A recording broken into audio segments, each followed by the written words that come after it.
right, guys, it's ClevelandMoto Podcast, episode number 454. Light them up, boys, because it's a big draw. Big low cams for all my friends. That's a hot for teacher intro. Yeah.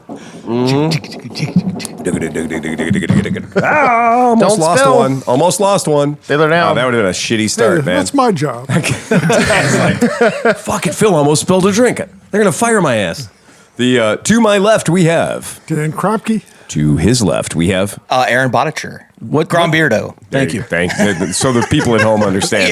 Yeah. Right. To his left... Steve Sleepy. And to his left... Johnny Mac. And to his left... Pete Hemsling. And to his left... Chris Smith. And behind the bar... Tom Pennington. Hey, it's a full house. It's eight. Full house. Eight. We have Eight no out more the gate. channels available. It's a full pull, right? We are. I look at across. It's all red. Yeah, everything's lit, and so am I. So that's good. After this drink, we are well on our way to printing.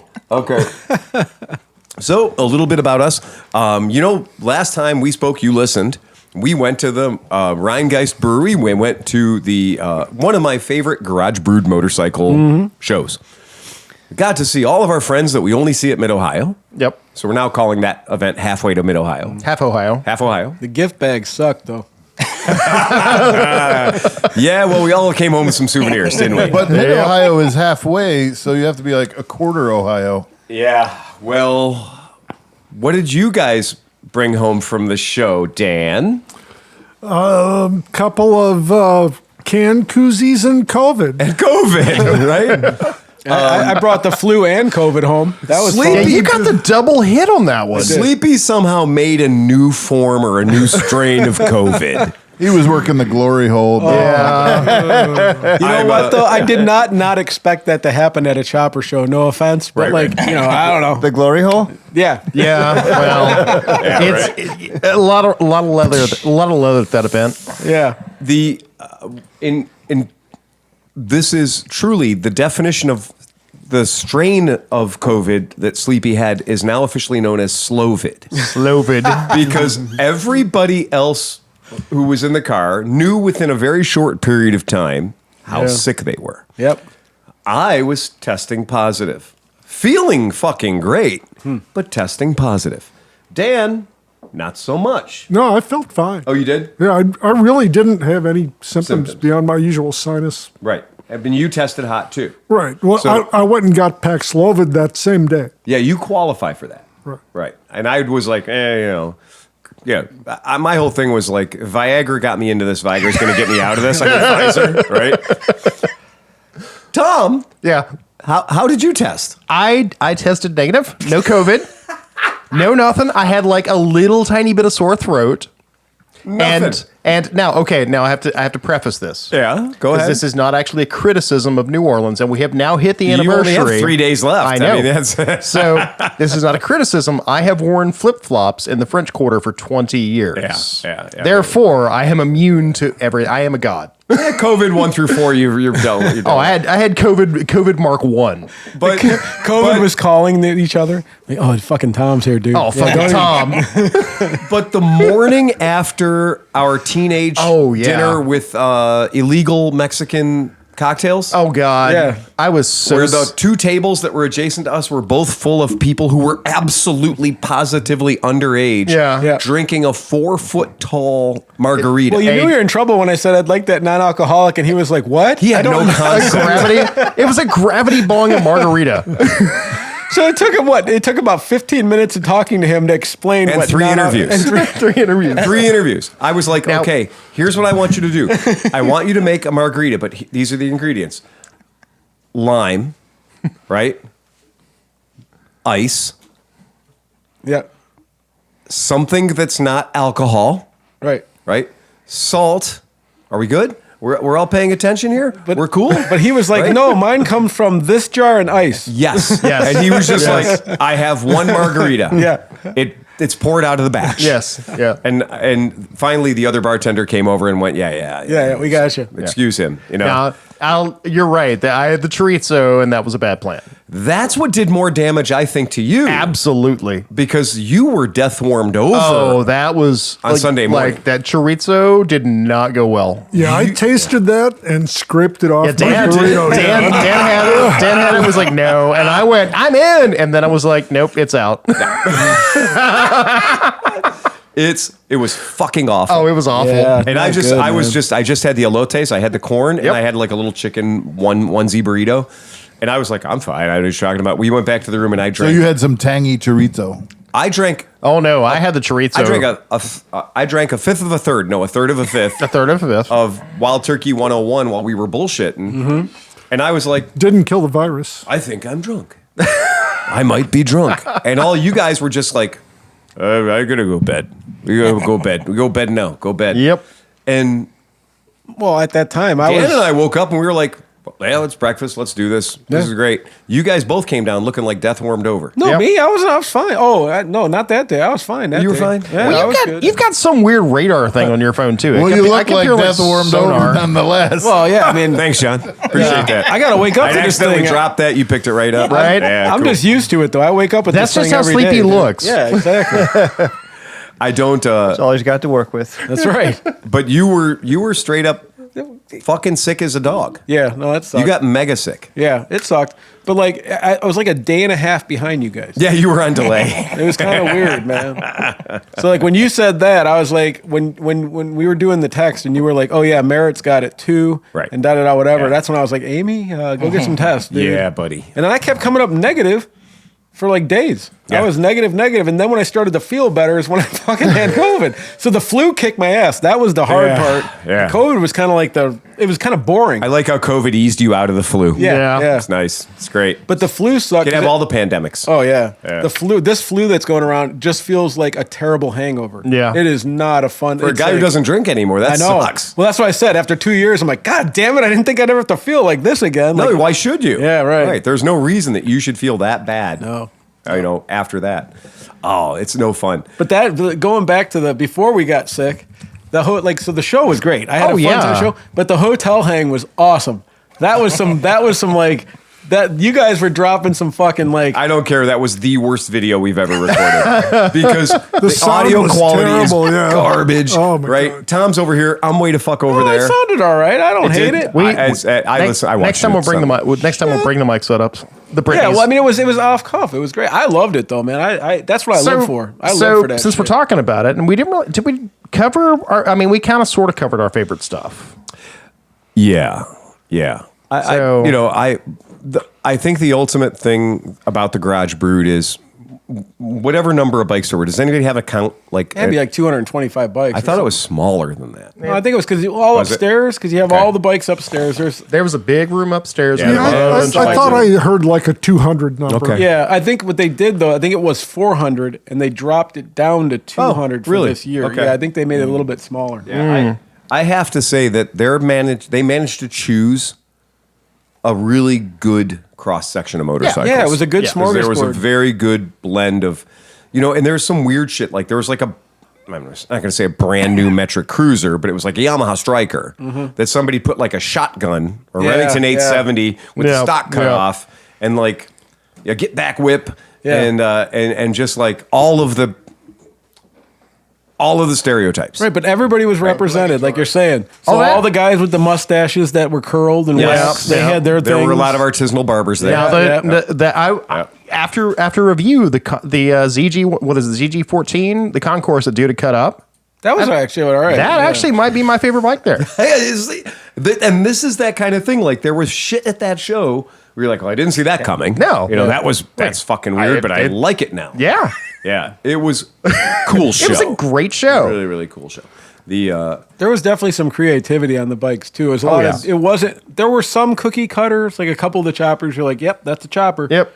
But there for was sure. definitely some. There was some Yeah, innovation. like the 63 fuel injected Triumph. Yep. The Bonneville bike. Yeah. that was sweet.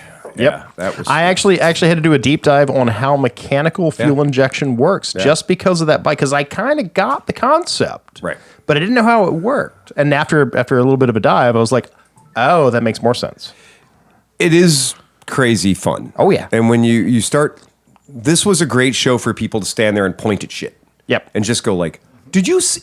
Oh, get the fuck out of here. Right? Did you see? No fucking way. They did not just use a sword to hold that bike together. Yep. Well, but then you also They had used a like sword. straight up mechanical wonders like the Triumph Land Speed Racer. That's what we're talking That's about. what I was talking That's about. what Dan's doing. Oh, the sorry. deal. I thought you were talking about that other Triumph. No. Yeah, that's not Not the fuel one that looks injected. like But nothing. remember the CT90 tribute bike or CT110 fuel injected tribute bike upstairs? Yeah. That was pretty incredible. Yeah, too. it's pretty amazing. So there's just like there's so much stuff there. You're just like, God damn it. Everybody's like, okay, well, pick your favorite bike. Well, fuck. Yeah. You know, what do you mean pick my favorite Which one's your fucking favorite bike? Your child? top 10. If I say Exactly. Oh, don't even start, Chris. Don't. I have no patience. My for that favorite shit. bike was when that one girl that was on the MotoGP simulator, and she was just rocking it back and forth. That really? became my favorite bike. I didn't even know about that. She was a fine Sleepy's- looking lass. Sleepy's got video. He's just not sharing it. Oh, I do. I got about 30 minutes of her riding that thing. Yeah, there you go. I use that gimbal in every possible. Keeps the boys happy. Yep. That's on his OnlyFans. Yeah. I had a really great time, and I have to say that is one of the cool things about that show is the building is fantastic. The way they're displaying the bikes is reckless. They have beer kegs holding bikes up that are God. strapped to I-beams and shit. And you're like, I bumped on 7 bikes because there were 900 people in there. I cringed every time anybody got near that Ducati. Yes, the hovering Ducati. Oh, God. But also, can we discuss that it was February and there were bikes outside and it was 54 degrees walking in. That was amazing. I mean, probably we're closer to death now, but at the same time, it was amazing. Global warming and all, but right. Fair enough. Yeah, I don't. I literally, there was no part of that show where I was just like, every time we turn around, I just be like, God damn it, this is good. Yep. You know? And you know what opened my eyes? That brewery's fucking cool. Yep. Like, I mean, just the space. Because think about it, when those bikes aren't there, that has to be a cool place to go on a Friday or something. Like, oh my God. Yeah. And the and so much upstairs space. room, it's all beautiful, and you could probably do a party or whatever you needed to. How was in the there. beer? Dano? Beer was good. Oh, you did? and their cider was pretty good too. What was the lineup? They had like 20 beers, so Okay. like really a lot. They had the board was sectioned off by style. There's probably 5 or 6 of every style, general styles. Yeah. And what killed me about it was the facility itself. The giant tanks and everything made you feel like you were like, oh, this is where the magic happens, boys. And then when you went into the lower room where they had all the stuff, that pungent aroma of just like, oh, the bread's gone bad, right? Clearly the bread's gone bad. And it was great. And the bikes were just scattered everywhere. It's fucking cool as hell. So that's great. It was so fun. Gladly do it again. See everybody. We got to see Dan. We got to see Kurt. Like all the dudes. Oh, man. yeah. It was cool. It was very, very cool. Yep. The when you guys are listening to this, keep in mind we're coming very close to the last day to register if you want to get swap meet spaces for AMA Vintage Days and get them at your AMA Vintage or get your AMA membership discounted price. All the guys are already complaining. It's so good. Did you see on the Facebook groups and everything? What do you mean? Every old dude in the world's like, I tried to call and they weren't there, and that I don't know how to use a website. Can't you just call to get a swap shop sleeve? It took me 7 seconds. I know it did. I mean, I literally So that was Chris? Yeah. Chris still can't get a spot. Is this for Mid Ohio now, or is this for Barber? No, Mid-Ohio. Yeah, Barber hasn't opened yet because as soon as it does, I'm gonna get Phil an RV space, Yeah, I whether he think likes that's it or good. not. I'm Yeah, I waiting think for that's a Barber. good idea. Yep. Yeah, that's a good move. They don't open up for another month or so though. don't? I know it takes a while. It does. Okay, I did not know that. No, so it's not open yet. All right, good to know. The Tom, I'm going to point out those were jokes I was making. those were jokes. And those were at the $5 level. Oh, so And yeah. Tom didn't renew his Patreon, so he didn't get the punchline. So You're right. I need to sit a little taller in his seat. It's going over his head here. That reminds me, I have to set up my Patreon again.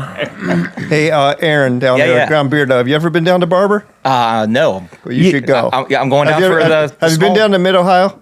Oh yeah. Barber's Choice is good. Now wait. Wait. Hang on a second, because he is. I'm getting beat up Another over joke, here. Tom. I know. I didn't get it. I didn't pay the money. I'm not at that Patreon level anymore. But Grombeardo, Yeah. have you been down to Small Bore? Yeah, the small bore rally. See, there you go. I've been down to the You small have bore. been to Barber then? No, the small bore rally in Townsend, Tennessee. Oh. I went there for the last 3 years, and this year's the first year I'm going to the small bore in Barber. At Barber. Yeah. Gotcha. Yeah, taking my daughter down with me. Yeah, so anybody out there, that'd be cool. small bore at Barber. It's in June. What do you anticipate they're going to have set up by doing the small bore at Barber? I don't know. Yeah, because when it was such as and all that, like all the years past that we've gone down for that, because you're riding. Yeah, you're riding the whole week. You're riding the mountain all all week. weekend. You go down for the week and on ride the world's smallest motorcycles. Yeah. Right. And I pulled in there with a 70cc and a 50cc in the back of my truck, and I was like, "Oh, I'm just fucked," because I know the roads I drove to get into it. And when we got to the campsite, we got to the what passes for campsite. When we got there, and I was like, there's no way the 50 is going to make it what we just did. Yeah. And we're starting out with too many feet of elevation.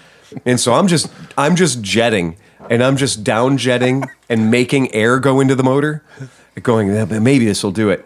And the YSR 50 rallied, and it did show up, and it did, because the bike had 600 original miles on it. It was black and gray YSR. And it was factory perfect condition, but which also meant 50 miles an hour downhill with the tailwind. And a YSR 50 needs all the mods you can throw at it. And the 70cc Malaguti, which was a no shit ripper 65, 70 mile an hour bike, even it was down to like 45, 50 on the uphills. So pulled the YSR out to do kind of like the whole like, hey baby, check me out, brand new bike, not original, God's everything, and you should buy this. So I did the whole like, make sure you ride past the group several times, so everyone knows it runs. Pulled it back in, put my for sale sign on it, and then would take it out about every 3 hours and do just a little loop so people could see that it runs. And they're like, "You gonna take that on the big ride tomorrow?" And I'm like, there is not a chance in fucking hell I'm taking this on the big ride tomorrow. Guys with stand-up go-peds had way more horsepower than I had on that YSR. And not only that, but it was well-behaved, it's quiet, because it was a perfectly stock YSR. Oh, it's a unicorn. There's never been another bone stock YSR. That's the problem now is you can't touch a YSR. Not even for money. No, not even.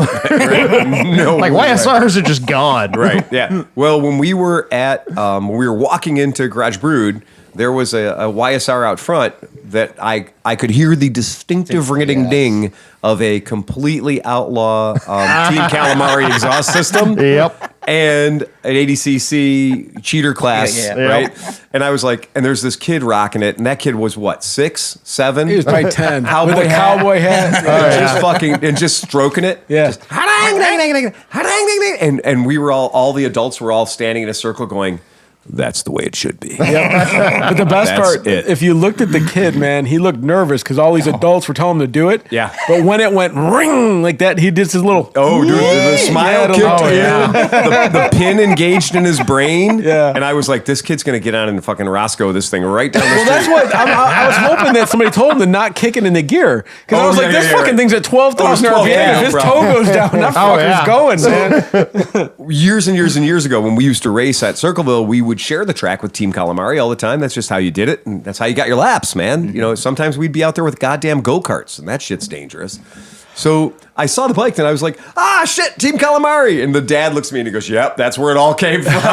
He goes, like, this is like 4 X-Race bikes all pushed together. And like, damn it, man, my dad was not that cool. Yeah. I was like, yeah, look we got my son a mini bike. It goes fucking 90 miles an hour. Just a quick save the date.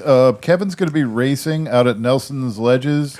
What would be Memorial Day weekend, the May 23rd, 4th. Now, I'm glad you brought that up because Kevin's not the only person that we know that will be racing that weekend. You're right. Our friends, Andrea, the Blake, the family Blake here in Ohio. She's going to be running, she'll be monkey sidecar. They're going to have sidecar racing at Nelson's Ledges. Yeah, it's going to be cool. It's going to be fucking great, man. If I can get the RV out, I'm thinking about camping at the park. Yeah. Not at the track. No, park. Yeah. Because I feel like after 10 o'clock, people aren't going to be happy with what I'm doing. Oh, you mean like quarry? Talking. You want to go to the quarry? Yeah, I think we should. I was thinking about camping at the quarry. Oh, bring some guitars? Whatever. It's not an event weekend at the quarry, so it shouldn't be too ridiculous. It's May, so I don't know. That sounds fantastic. Or get an Airbnb, because I might have some other friends coming in, like from Pennsylvania and stuff. That sounds You got very me cool. excited, man. So just so you guys are aware of that, Barber. So the small bore at Barber is May 31st through June 2nd. Yep. Right? So that is literally the weekend after this race we're talking about at Nelson's Ledges. So just keep your calendars, Yep. watch them close. Yep. Don't miss shit.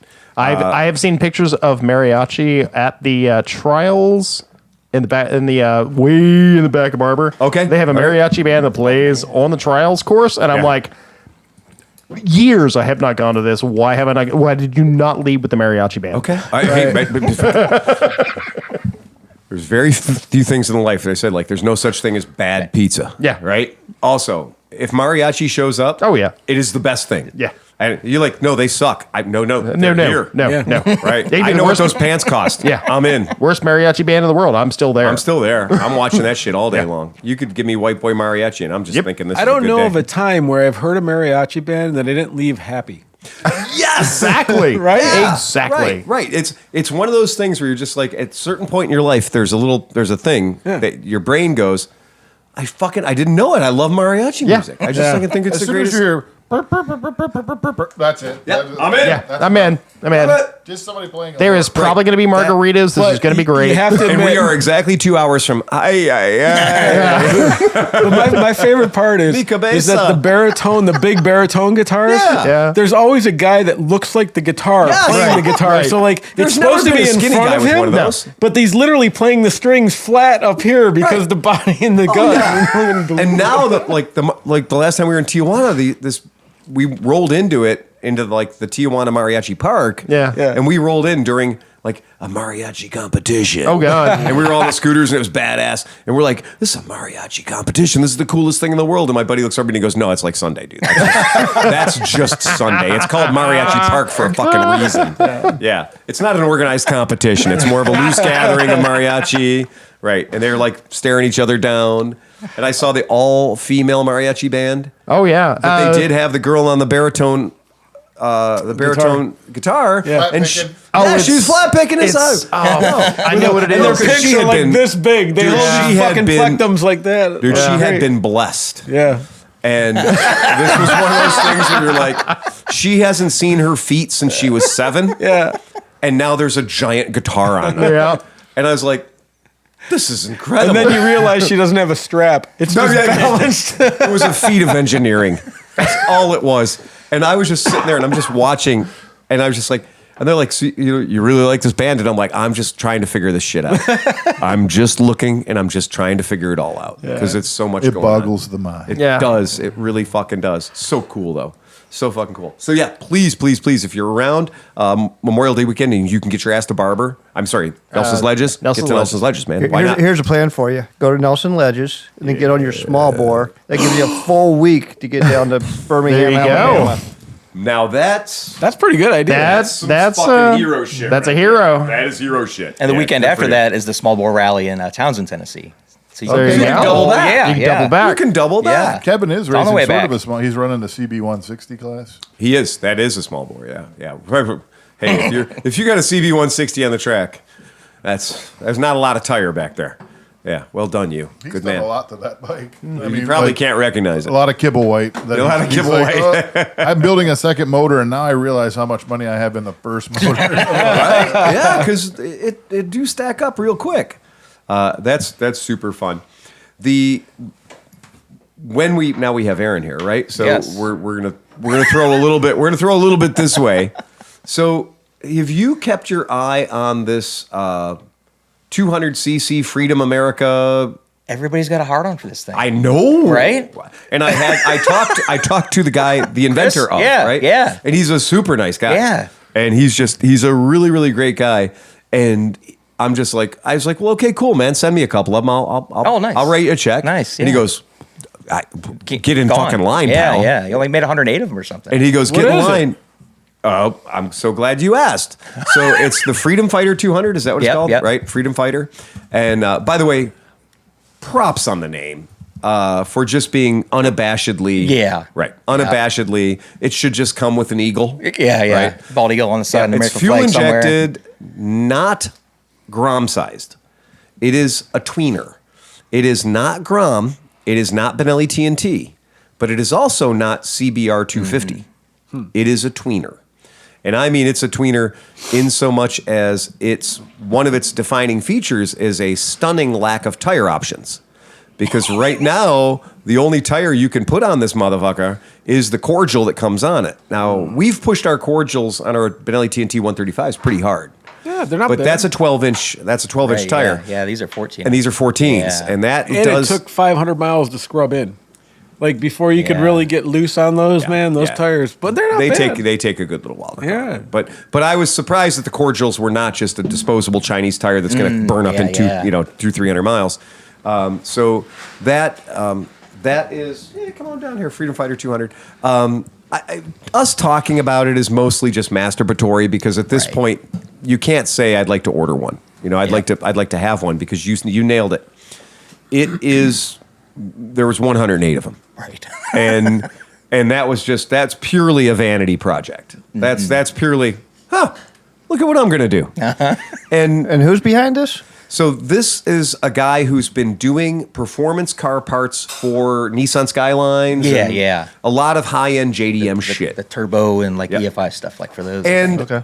all the stuff that this motorcycle is, it's $3,000. So he's like, I make more money selling one turbo than selling the whole motorcycle. Plus, it's the bite in the dick of being a distributor Right. and EPA and DOT and all this stuff because this is a street legal motorcycle. So I was very impressed by the balls to do something like that. And if you ever do want to go down the biggest fucking rabbit hole on like, so I heard a bike was from China. Shut up. Chris is going to take over the conversation. Chris has entered the chat. Sit down, and you will now learn about a company called Lanchin and apparently how they make everything on the planet. You got a BMW? Great, it's a Lanchin. Oh, you got this? Oh, great, it's a Lanchin. Oh, you got one of those? That's great, it's a Lanchin. I was like, no, I was told that You got a was Sportster? Right, yeah, right. So yeah, that's the deal, and it was wonderful for me to hang out on the phone with him. We were on the phone for an hour. Oh, nice, right? nice. And he was so cool. And if I was slightly intrigued in having this bike at the beginning of the phone call, I was like, I will help you build them. By the end of it, I had drank the damned Kool-Aid so hard. I mean, it was pretty ugly. We've got space. Right? Yeah, no, we have no space. We have no space. We're already putting shit out in front of our shop. Just hopes that somebody fucking steals it. We've done some shit this week, but anywho, the reason? Oh yeah, we got a cast button back. The reason, and we don't have the TV. Sorry, guys. Why the long face? You got a long chin. How is A long chin, perhaps. So the reason I wanted to talk about this 200 because I think it's pushrod. I was looking at the motor and I was like, and usually, the way I am, I'm like, it's a Chinese pushrod engine. Cool, have fun with that. Right, that's good. You've got that in your ATC, adorable, cool. That's in your generator or whatever the fuck it is. But I would never consider a pushrod single cylinder 200cc Chinese motor to be like. It does have caps. I mean, valve adjustment caps. It does, because a lot of those have a full. Like you have to take off the cover, the valve cover, Yeah. the whole cover. Yeah. So the fact that it has caps, but I don't know. I think you're right. So I think you're right. Maybe it is. It was the only. I initially looked at it and said I thought it was a push rod. So. Right. Yeah, and it was the only question that I asked that I forgot to ask him in my interview with him and my time with him. It was the only question I didn't get to. And I fucking, now I'm like, shit, why didn't I ask that shit? Because, normally this particular Lanchin motor, this particular 200cc motor, it has a very distinctive look. And we've seen it in a lot of other products. So it's something we've seen around. Would that be the same motor that's in like the Chinese Hawk bikes? Like I think it might be. the 200 Hawks? Yeah. I think it is. Yeah, I think it is. Whatever they are, that's Yeah, probably what and it they is. say, and he says this is 70 miles an hour out the box, so that's his deal. And it would be really fun. It's a thought experiment right now to be like, hey, wouldn't it be great if we had one of those and we could just run it head to head with a Grom and run it head to head with a TNT 135 and run it, run it head to head with a pro and just see what it does. Like, see how it is. But don't have to because you can't. And It'd be great if we had 8 of them. We could take them out to Nelson Ledges. Right. And then we could ride them down to small bore. in fact, the first thing I said when I had him on the horn was like, you know, I'm prone to make bad decisions in high volume, right? And pay cash. Pay cash. Case in right? point. Right. Case in point. Yeah, right. Okay. Sure, I'll take it. Does this fire pole work? We're in. Hey guys, I found a car. Yeah, exactly. Right. I really did. And it was one of those phone calls that when I started the phone call, I was like, I'm going to light this guy up today. He's going to be so glad he picked up the phone because he just sold 8 bikes with one phone call. And he was like, yeah, well, wishing one hand and shit in the other, pal. And I was like, oh, Well, I mean, is he bringing more or is this it? There's got to be more. You cannot make $1 on 108 bikes. Right. You're just throwing money away. Right. So you got to get to like a $400 or $500, $400 or $500 bikes to hit your like, hey, we paid for the EPA testing. Right. Yeah, it's like, okay, great. Well, what comes next? NHTSA, like sell 1,000 more and we'll pay off the money that we owe, the federal, right? So yeah, again, we always end up talking about stupid Chinese bikes here. Why should we stop now? Right. We are So clearly. speaking of the new Harley Davidson, No, but seriously, at some point, like if you're going to talk about motorcycles, it's like you can't avoid China. No. Like 90% of bikes are coming out of China right now. that's the thing is literally everything made right now is made in China. But I'm ready to have a 1-week moratorium where we don't say anything about a Chinese bike. Ooh, everybody has to bring a non-Chinese motorcycle that most people haven't. Well, heard of. Honda makes some bikes in Thailand still, but only some. Okay, but you got to find out the model and then bring that. Exactly. Yeah. Guys, remember, we did a whole podcast where we said, find me one U.S.-made helmet. Yeah, right. Find me one pair of U.S.-made Yeah. gloves. Find me one U.S.-made motorcycle. And it was very fucking difficult. Yeah. I mean, we hit a wall at like fucking pants, right? Like it was remarkable how hard it was to actually find things that were not like we took it out of the Chinese crate and we put it into the American box. Yeah. And what's fucked up now is a lot of products are now just saying designed in the USA, but they leave the flag about this big and they put the designed in like little fucking thing. So you, first glance, you're like, oh, I'm buying USA. Great. And you get home and it's designed in the USA. Yeah. Let's, Whatever. But yeah. Shout out right now to Aerostitch. And Vanson, right? Yep. Right? And these companies that I'm sorry. Certain Vansons. Certain Aerostitches too. They had Certain some of the stuff Aerostitches, was produced overseas. Right. But Shout out to the Aerostitch people does that a do good still have job it with all. American-made products. I've been to their factory. Chris and I were there a couple years ago. Right. If you're ever up in, And to the people like Corbin who are building it here and putting it together here and have the customer. Well, I I mean, mean, they're made in Vance is made in the Americas. this is actually because I'm okay with that. actually gonna point at Chris because he has a Janus, and they do. Did you say what? Janus? Oh, okay. They are manufactured here because they build the frames here, right? Fenders, frames. Yeah. Yeah. Because they do. I mean, even if the motors are Everything long, except the motor Exactly. and the front shock. so that might be the most And American. That you might lay be hands on that motorcycle. Lay hands on that motorcycle anywhere, and you can feel the Indiana.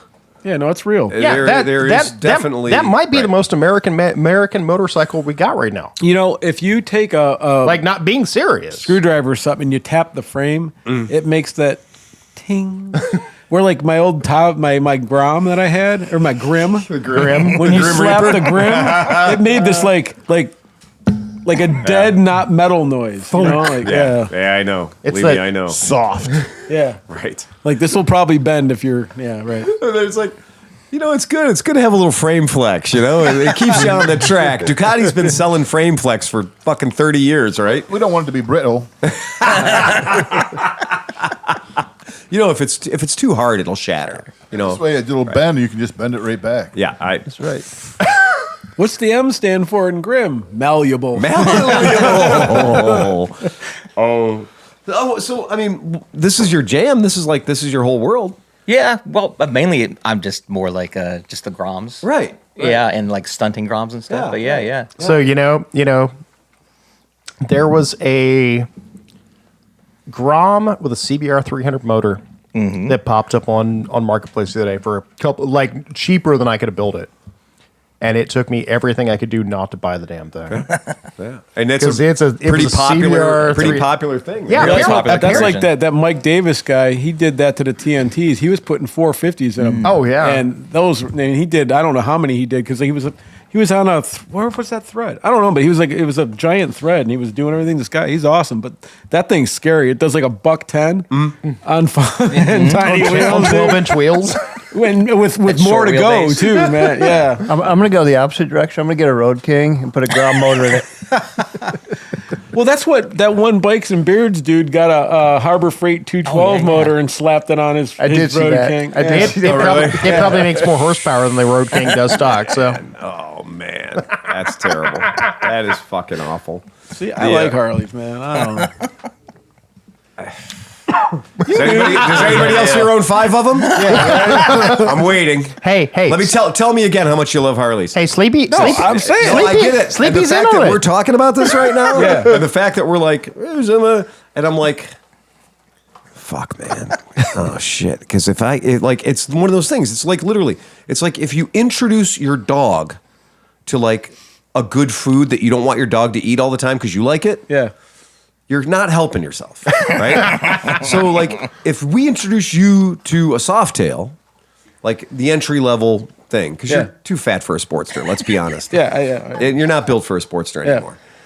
I'm looking for comfort, man. Right. So we put you on a little Softail, right? Yeah, Something like or maybe even a Dyna, because you haven't been in jail. So you can Yeah, get a I'm Dyna and missing go to teeth. jail. I am missing teeth. Well, then maybe a Dyna's for you. But, Yeah. Okay. We do that, though, and you become a zealot. Do you understand how fast you got addicted to Billy Strings? And your whole wardrobe is Billy Right? Strings? Right? I mean, look what happened to Cam. I mean, Oh, Sleepy. But also Sleepy, true. Sleepy. No, but I never want one style. I could never live with one style of Sleepy. motorcycle. No. Sleepy. Every time I get on any Harley product, and Phil will test for this, I will rev it up, blah, blah, blah, blah, blah, blah, blah, blah, blah, blah, blah, blah, blah. And I go, come on, we're running counterfeit dick pills out of fucking Mexico. That's the first words out of my mouth every damn time. Okay, but I like to sample shit. I like to try. I like to have a shitty slow bike that doesn't work, and then I Oh, like to so have you a do want fast a bike Harley. that doesn't work. And then all of a sudden, so I like to sample all the different kind of shit that doesn't work. So I figured I have never had a Harley that can sit in my garage and not work, and that's what I want now. God, I see. All right. God, I see fucking everyone Dancing Bear, Grateful Dead, fucking Softail in your future so bad right now. Dude, dude, I got you just paid. missed the chance to buy a 2002 Heritage Softail Springer with the ape hangers already on it. I didn't miss it. It's still on my fucking shoulder, man. It's gone nowhere. It's still sitting there. This one's ape hangers are twice as. Oh, really? Yeah. No, mine are just T-bars. That's it. But yeah. How long was the leather whip hanging off the handlebar? That's the get Oh no, back. the fucking get back whip on mine does hit the goddamn ground. Right? It is the dumbest thing. And when I bought that bike, it came with a get back whip. I got to admit to Phil, I do stare at the Cafe Racer one every now and again. We and all go, do. Well, We all do. There's a And- little dude. sticky puddle in front. right. Yeah. That one's good. Because I did want the XLCH, the Cafe XLCR. Racer XLCR. Okay, Mike Douglas. And I've ridden one yeah. twice. And they ride like you're riding an ironing board. It's like an ironing board with a motor. Because they are solid and they don't move and everything sucks. Keep it They're up, fine. Tom. When I get my diamond patch, I'm coming back. But I love the way they look. It's the XR 1200. I love the XR 1200. The way it looks. Who doesn't love the XR 1200? Because I've never even ridden a Harley. Right, exactly. I've only ridden a V-Rod. Oh my god, That's a Porsche. that was called overmodulation on every channel. It really was. Jesus Christ. Yeah, it really was. All right. Welcome to the podcast. Hope your ears are okay. Okay.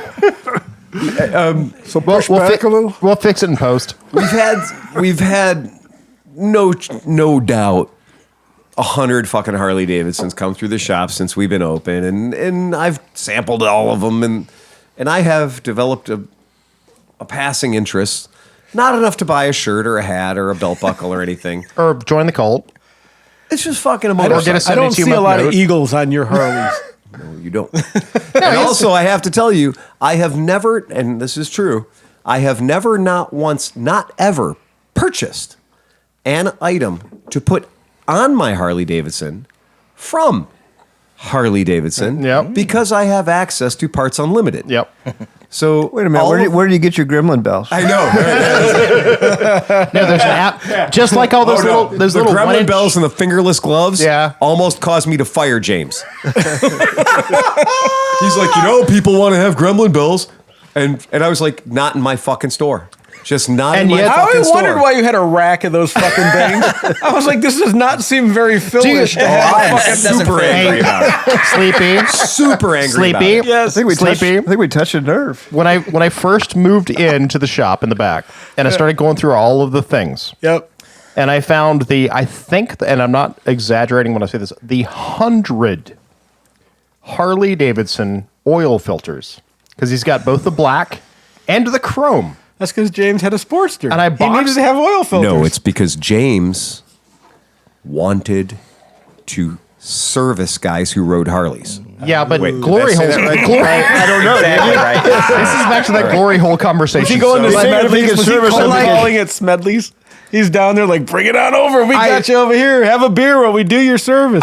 If you could service them, they could do some work on their bikes too. That would have been, dude. You should have did that after hours. We do have that spare bathroom. I would go out. This is what I fucking worry about. This is exactly it. James, it's not just Harleys though. For some reason, as grumpy as he could be, he always felt like some sort of dedication to like help people that you clearly, it's like, what are you thinking? Like, I don't know. There was something that would kick in him and he would just feel like, if it was the right, We're going to help this guy. If it was the right person, he would we're want gonna to help help this him, guy. even though it wasn't the right And like, bike. I show up and there's a custom, and custom with a capital K. Okay. Custom Harley Davidson in my shop Painted with candy with a K. Yeah. with at least 17 shades of green. And a House strip of Colors. and a with stripper named House of K Colors on with it. K. That's candy with another K. Yeah.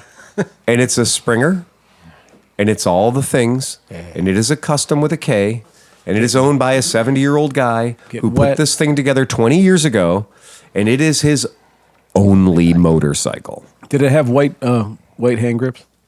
Ghost skulls. Oh no, there were like 400 skulls in the paint job. Yep. Yeah. But the point being, I came into my shop and I was like, he better be buying those stupid fingerless gloves, right?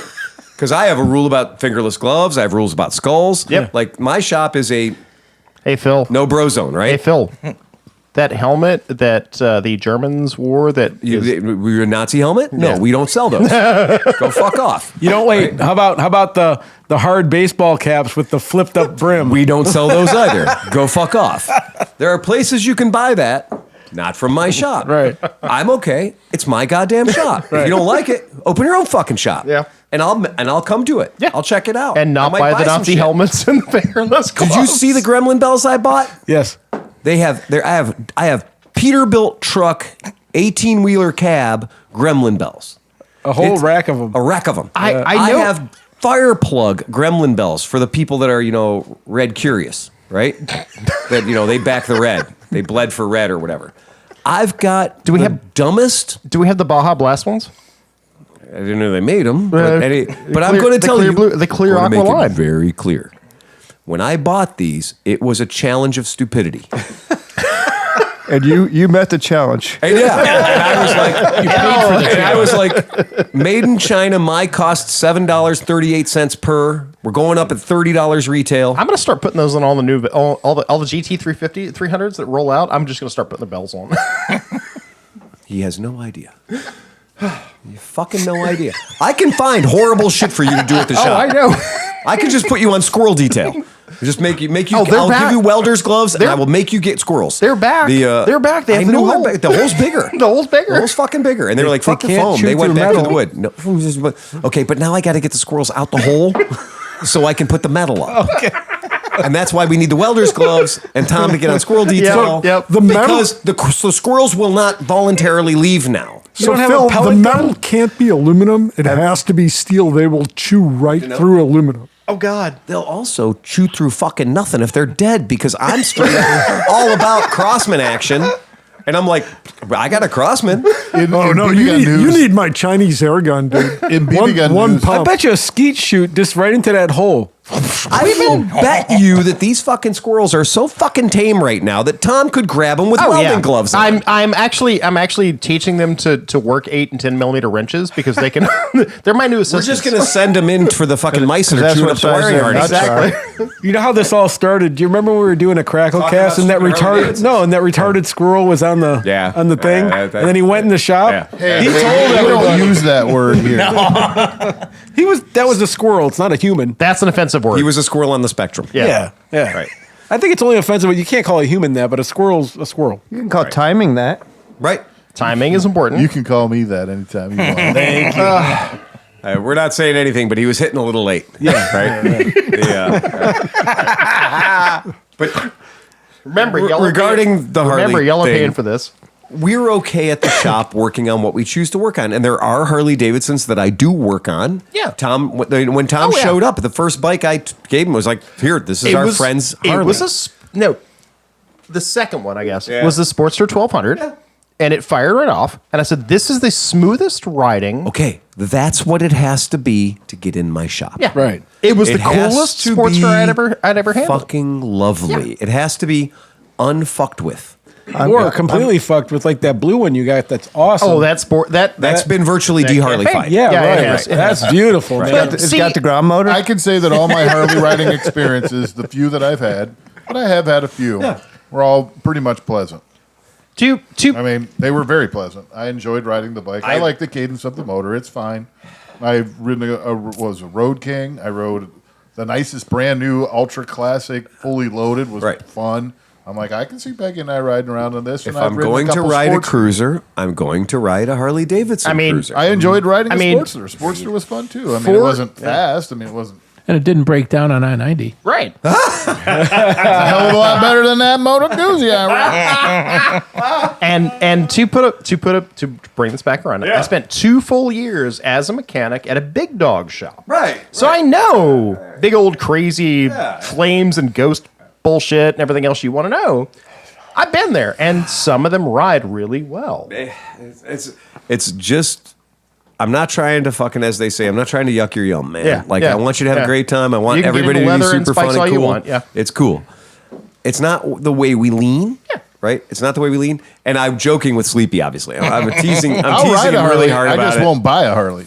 There you go. There That's you another go. thing, too. I'm going to say, I I'm wanna right ride there one with for Dan. I've never ridden a Harley Davidson, ever. Not one. Well, I'm And so glad you showed up well, to the wait a podcast minute. tonight. Therefore, I can't badmouth it. You know, we can fix that. However, as soon as I ride one, I'm going to badmouth it. We have a Benelli 305 at the shop. We can make you ride a Harley.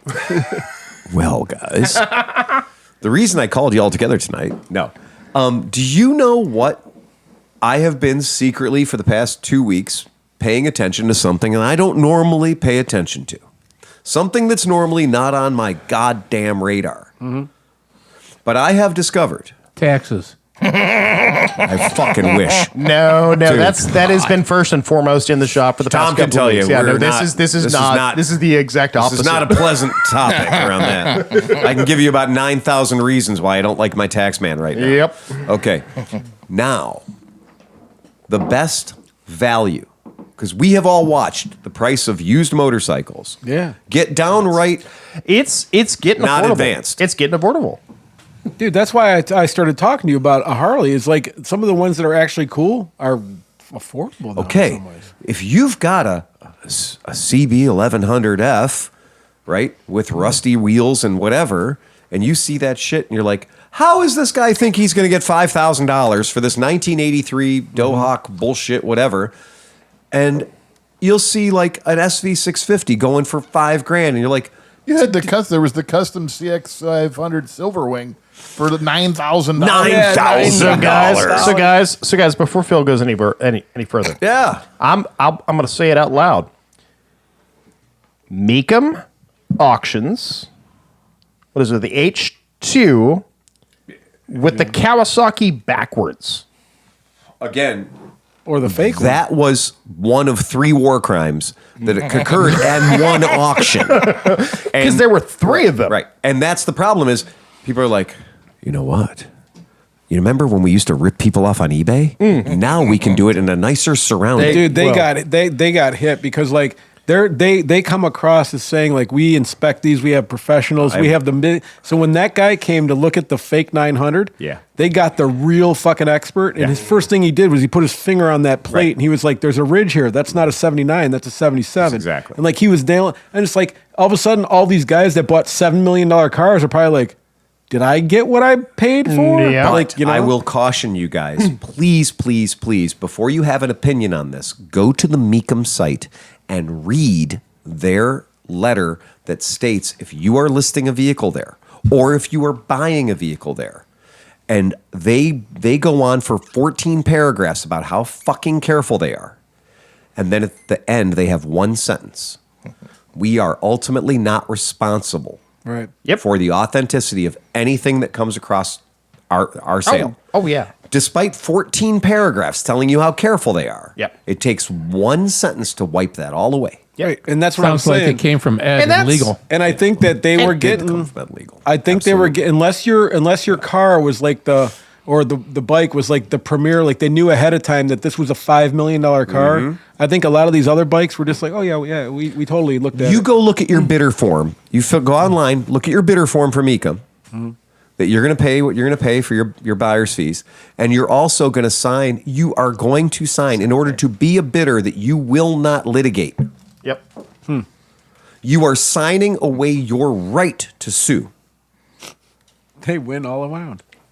I mean, cars So and bikes- okay, big wallet, right?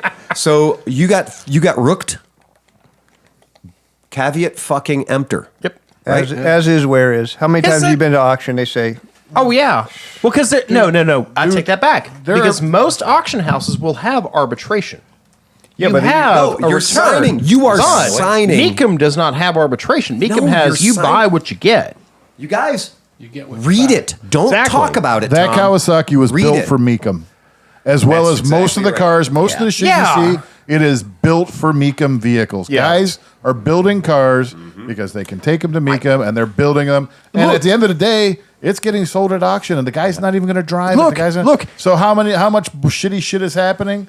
I mean, guys are grab a Camaro out of a junkyard, straighten it out, bond it. You know what I mean? Like, Arbitration is not a good thing. if this- Arbitration is you are relinquishing your right to sue. Yep. You are agreeing to arbitration in lieu of litigation, in lieu of legal representation. You are literally saying, I'm dumb, and I want you to have every fucking advantage against me. Right. Don't ever give people an advantage against you. Now, in Ever. conclusion, Phil, I'm going to polish all of your turds, and we're going to take them to Mecum next year. No, we're not. We're not. Because honestly,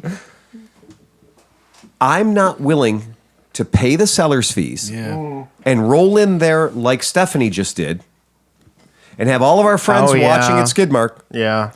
and watch a Norton that was hand fucking lovingly built Yeah. not fucking hit, undersell. Yeah. But then didn't an exact bike that was shittier sell for more? yeah. Yeah, because you know what?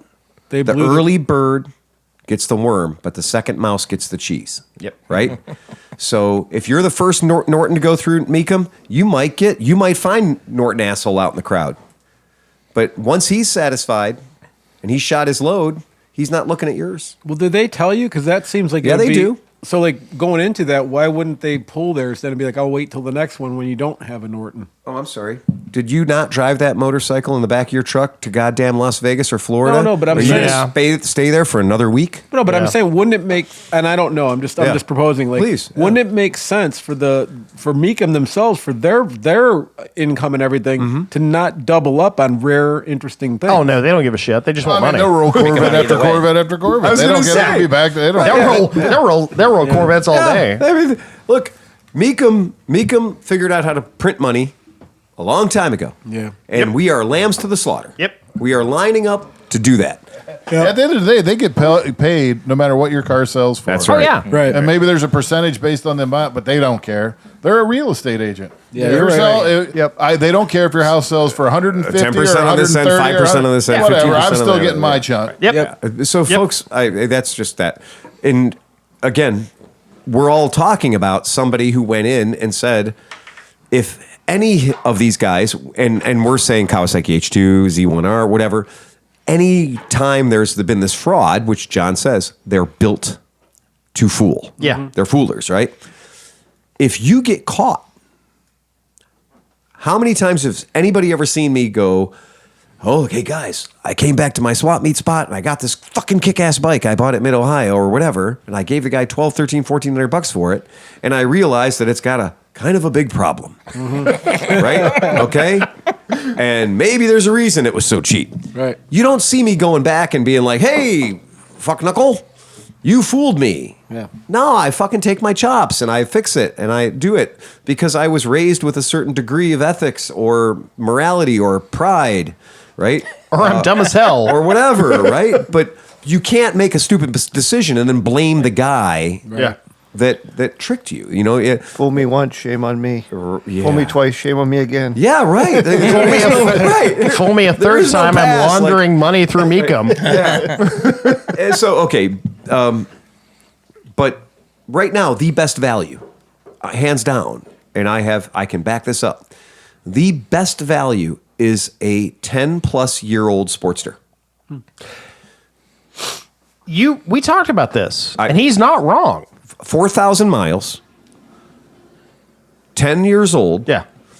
$2,990 for a 1,200cc motorcycle. And it's fuel injected. And too, right? I am the worst proponent for Harley. I have hated on Harley for 25 years. And the reality is, you're not wrong. 883 or 1,200, it does not matter. They're cheap as chips. And they're At still this point, fun. I am shocked that on Facebook Marketplace, I counted over 20 of them within a 100-mile radius of where we're sitting right now. It is cheaper to buy a Sportster than it is to buy a used ET4. Yes. It is cheaper to buy a Sportster than most of his guitars. Exactly. Okay? And you can still, I don't care if the bastard blows up in 1,000 miles. You've had your fun. But also, And they don't. there is no shortage of parts available Yeah. for you and me and him and him and him to build the motor, to rebuild the motor, Yeah. to take a bike with a broken motor, but they're not, and to take a bike with an 883 and make it into a 1,200. Yeah. To ride the bike and enjoy it, because I've ridden a lot of them and they're pleasant or whatever. And it's crazy. You can find like daily marketplace perusal, and you can find like S&S 1,300cc fucking motors for $500. Yeah. 450, 600 with CDI. For and shit. some reason, I swear to God, I do not know what it is, other than I think somebody might have said that Sportsters were gay. Because in the heartland here, Yeah. in the middle of America, in Ohio, the heart of it all, Yeah. apparently you can't pull $3,000 out of a running, titled 1,200 Sportster. That looks great. Most of the guys that I know who have Harleys, they're like, sport. And I'm like, I thought about getting a sports. No, you wouldn't want a sports. That's way too small for Right. you. Shirley That's Davidson. too small. You got to get at least, John, you got to that get 1,200cc motorcycle Way is too way small. too small for My me. old Hold on, lady let me rides push a you, let me push you away Now- from your 400. Now, let me talk about this. let's The just say that- 1.2 liter motorcycle, because my car is only 1.8 liters. was gonna- 1.2 liter. The new Chevy Trax has a 1.2 liter 3-cylinder motor in it. So that's the same size engine as Have on you that. seen what I drive to this podcast with 4-wheel drives and a canoe on top? That's 1 liter. 9 liter, 1,000 cc's and a fucking locking differential, right? Yeah, that goes like 80 miles an hour. I'll be the first person to say, don't buy a Harley. That's dumb. But now you're talking about an under $3,000 1,200cc bike. You get that the actually potato. is not uncomfortable. I mean, you get the potato. Guys, that's Because believe now I'm it's gonna say that. affordable. Well, the Harley pendulum is swung. we're Yes, talking about yes. Rebel 250 money. Oh, yes. But you know what? You know The what? bike that people bought when they couldn't afford a Sportster. The Sportster's now as cheap as the bike they couldn't The get. Rebel what's gonna 250 happen? actually brings better money. Are we gonna get like the influx of Craigslist cafe racer Sportsters? Sure. Hit me. We had don't threaten me with a good time. Because, you're fucking chocolate squaring my peanut butter now, buddy. The funny part is I can't You're buy gonna it. make me have a fucking cafe racer with a 1200cc V twin in it? Oh, wait a second. Can you make the parts hard to get like a Buell? Oh, you can't? Oh, you can't. No, I'm out. The parts have to be hard to get. Yeah, right. I mean, That's what I'm saying. Like, because we all saw that when Cafe Racer kind of went like, okay, guys, everybody said, okay, we're done. Because everyone went, oh, my back hurts. Yeah. Right? Right. Because all the guys who wanted Cafe that Racer. looks so cool. Did you ride it? Yeah, it I have sucks. carpal tunnel now. It won't start because I put the fucking pod filter section. I took the electric starter off. Yeah. Oh, It's cooler that way. Hey, K. Dustin. Yeah, 2 a.m. is awesome when you fucking take the electric starter off your bike. But Cafe Racers went from being like, I've got $3,000 worth of Dime City shit on my bike, Yeah. and my bike is $6,000, to, will you give me $100 for the bike I can't make run? Right. But it's got, mini moto My shit one all buddy's over been it. trying to get It's rid of big. this one in his garage. It's this white piece of crap. And at first he built the carburetors, and he's like, it's ready, come get it. The guy won't even come get it. He's just like, oh my God, I think that's going to end up his bike. It's still in my garage. It's stinking. And now it's probably, you know what? I told him to come get it in October. Yeah, you got to clean the carbs again, bro. Yes, exactly. You're like, hey, can you come over and get your bike because the carbs just got fucked. Well, here's the funny part. Here's the other funny part, though. I didn't even realize this, but he left his trailer on the side of my house, but it's almost fuck? It's almost not a trailer anymore. It's almost disintegrating into rust. The earth and is the taking grass it. has grown up because I didn't even know it was there. I'm like, fuck you, dude. Come and get your trailer and your bike out of my garage. Dustin has. I'm not coming to get that trailer till you fix it, damn it. It was a package deal. Dude, I didn't even know this bike was going to be there. I came He's home getting from work. storage, dude. Why would he pick it up in the middle of winter? Dustin got all the expensive work done. Dustin got all the hard parts done of a CB750 that I own, right? And I own this bike, and I said, here's the thing, because Dustin was like, I want a CB750 to build into a cafe racer. But he wasn't like, and I also have $3,000. I want to go buy a CB750 to build into a cafe racer. So I had, a flock of them. And I was like, here's the deal. I'm going to give you this bike. It's my motorcycle. I'm going to give it to you. And you're going to do whatever you want to do with it. And then when you sell it, when you've had your fun with it, because I know the attention span is not real long there, right? So when you've had your fun and you decide it's time for a DRZ or whatever you're going to get into, then you'll sell it and you will recoup all the money you put back into it. I only want the value of the bike that I'm giving into you, right? So this is basically a project for you now. And then I'm going to get made whole when the bike gets sold. Yep. Well, that was 20 years ago, right? He still has the bike, though. Yeah. And Cafe Still having Racer, fun. Cafe Racer may come around again. We don't know. By the time it's done. But I do think. It's like what are we on now? Like fourth or fifth wave ska? Yeah. The Cafe Racer, like fifth wave. Yeah, it was fine. But at some point, I was like, we're going through cleaning up the shop, and I keep coming across boxes and boxes and boxes of 4-into-1 stuff. Oh, God. And I keep coming across boxes and boxes of CB750 stuff, and I'm like, this all got to go. And I was like, wait, I still own a CB750. Yeah. Like, I can't do a fucking fire sale yet because I still own one. I just haven't seen it in a long time. Honestly, the problem is, and I get where you're at on this. Like, Renee and I and you as well are going through the back of the shop, and we're looking at all the stuff. We're like, this is some really great stuff. Yeah. I But the know. problem is- I paid for all of it. But the problem is, we need like when it was at its most expensive. I bought high and didn't sell. Tom's seeing all the shit Make you it up bought on in December volume. 24th, and now it's December 26th. Dude, there is It's like they don't make these anymore. People are fighting over this shit. Teville has 10 of them.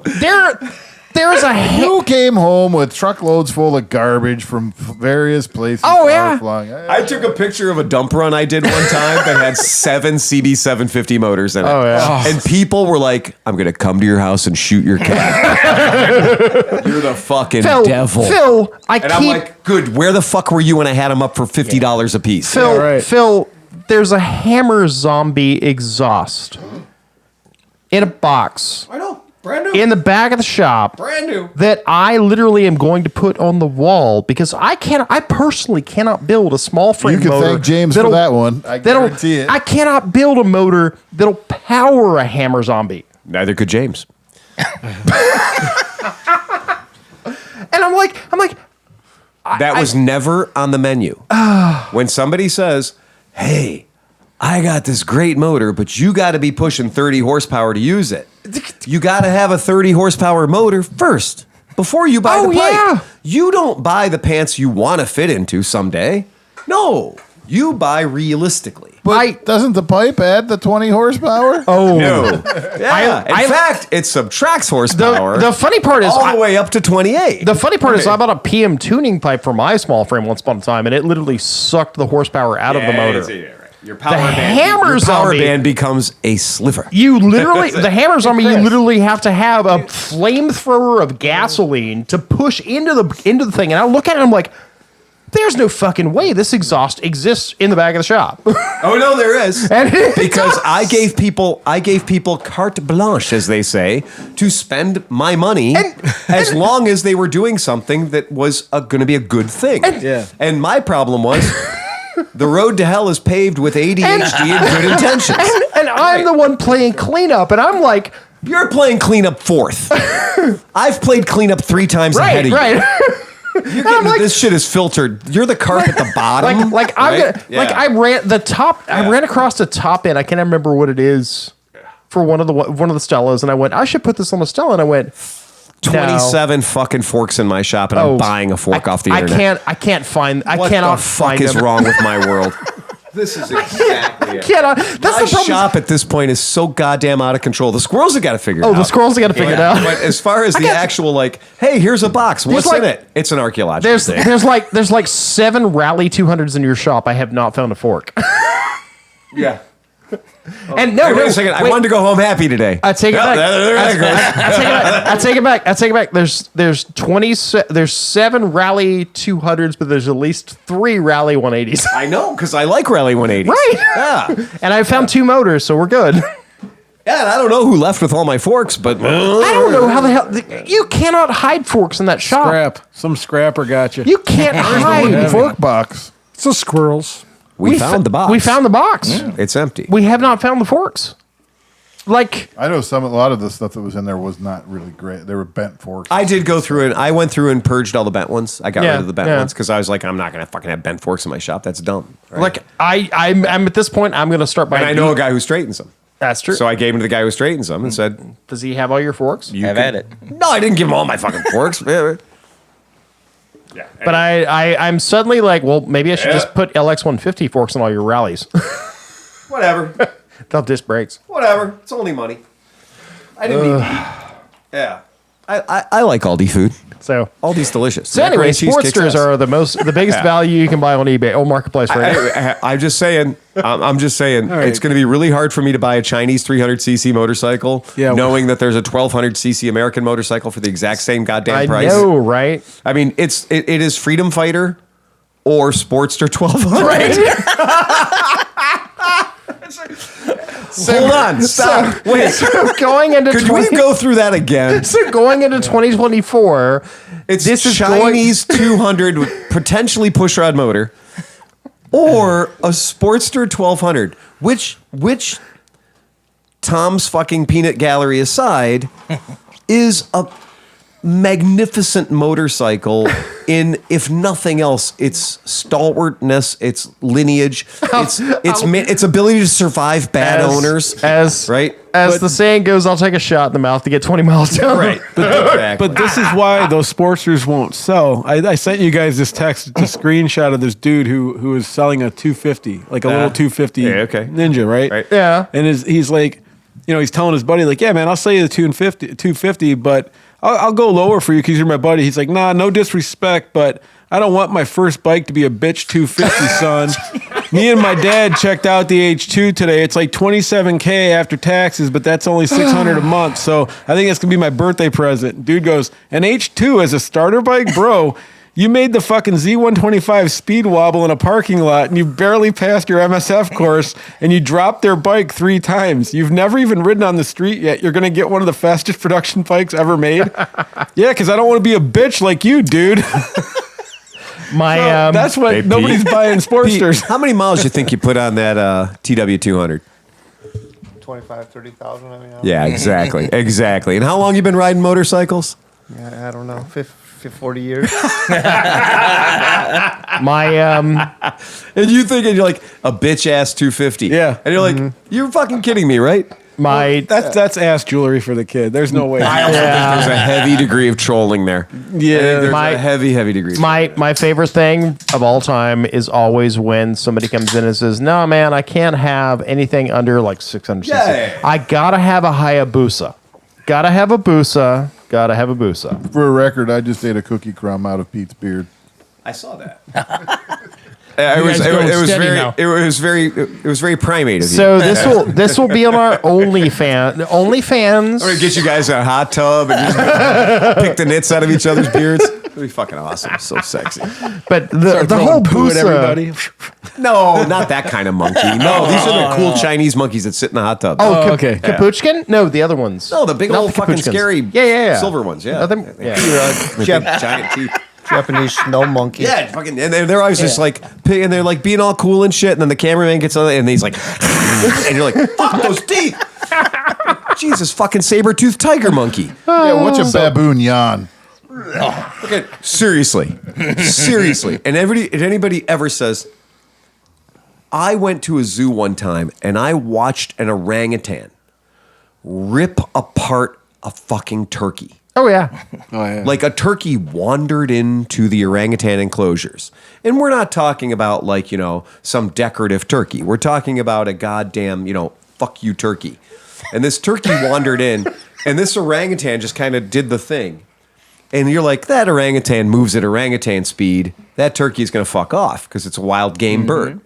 And the orangutan just threw its hand out, grabbed the turkey. And I was like, oh, it's fucked for the turkey now. Yeah. No, the orangutan just peeled the turkey apart with his hands. Oh, yeah. Just rendered it in twain, right? And I realized, I was like, those animals are fucking... Clint Eastwood is the man for working with that fucking orangutan. They're all because muscle. at any moment, it could rip you Well, you've apart. seen that lady, right? That's missing her face.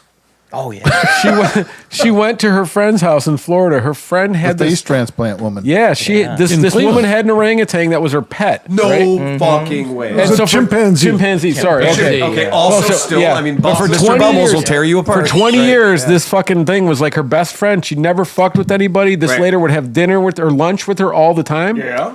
Apparently, like the one rule, I guess, was something that like when you ate or something, you had to really wipe you couldn't have food residue on you and come in and hang out with the fucking chimpanzee. The lady ate Oreos or some shit, came in and was It was wondering. in her beard? Well, she was an older lady, so she might have had a couple of whiskers. But dude, this motherfucking thing jumped across and ripped her face off. Like there was no face on her face. And so like they actually transplanted a cadaver's face, but they didn't quite get it right. So it kind of looks like it's melting off. Looks like Nicolas Cage? Yeah. I'm going to take my face off. But she was alive enough to tell about the tale. She actually subsequently has passed away, but she. I didn't think chimpanzees had She lived tails. for a long time. Oh yeah, but like the tale she tells is horrible. I knew you were on it. I saw your eyebrow go up. I was like, I'm trying to beat him to it. Oh, that's a funny story. Wow. Nacho, I mean, this whole thing about like, we used to tease all the time about like, certain motorcycles. You're like, dude, that bike is retard strong, right? But if you ever run into a retarded chimpanzee, you're just fucking get out of here, man. That's it. You're done. You're fucked. Back to the silly motorcycle thing. We do have a Honda VT 1100 Shadow in our shop that came in. Beautiful bike. I mean, gorgeous fucking example of the made in Ohio Honda VT 1100 Shadow in a fetching gray of metallic silver with the black tank sides. Mm-hmm. And this is the this is the Honda Davidson Dyna, right? The greatest Harley Davidson ever copied by a Japanese motorcycle company and It's built like a in America. Sportster that works well. Right. I would go as far as to say it's a Dyna that works well. Exactly. But when it showed up, it had that thing that a lot of Shadows have, where it's only giving you 600 cc's or 550 cc's, right? And so when Tom showed up, Tom showed up at the shop a year ago, and he was just like, and I'm going to work on that, and I'm going to work on that, and I'm going to work on that, and I'm going to work on that. And I was like, there's one of you. I've got you outnumbered. You're surrounded. You are surrounded. Have you met me? You don't stand a chance here, kid. Custer had a better chance, a little bighorn, than Tom did in my fucking service department. And so I heard that thing fire a fucking shot out of both cylinders the other day. And I know that I think it was the back cylinder that wasn't working. Yep. Yeah, because I smelled it. And I smelled a long life of no boomy out of the back cylinder, where the back was just an air compressor, and the front was just driving the air compressor. Yep. Yeah, sounds good when they both go. Yep. It sounds real good I when they both go. got that thing running like a fucking sewing machine. Fucking hell, man. I was just like, You get that patat. Oh, and it is. Okay, so that's so fucking funny. So these are the most maligned Honda Shadows ever. This is the 1100, 1200. 4-speed? No, 5. This is a 5-speed. I think they're 5. This is 5. No, there was a 4. There was a 4. And that is the most maligned But Honda like- Shadow ever. but And like- it earned it. If Mr. Grumpy Sewer Guy were here, he'd tell you that 4 was the correct number of gears. I like 4 speeds. Yeah, right. John likes 4 speeds. Running on one cylinder. Because it's got like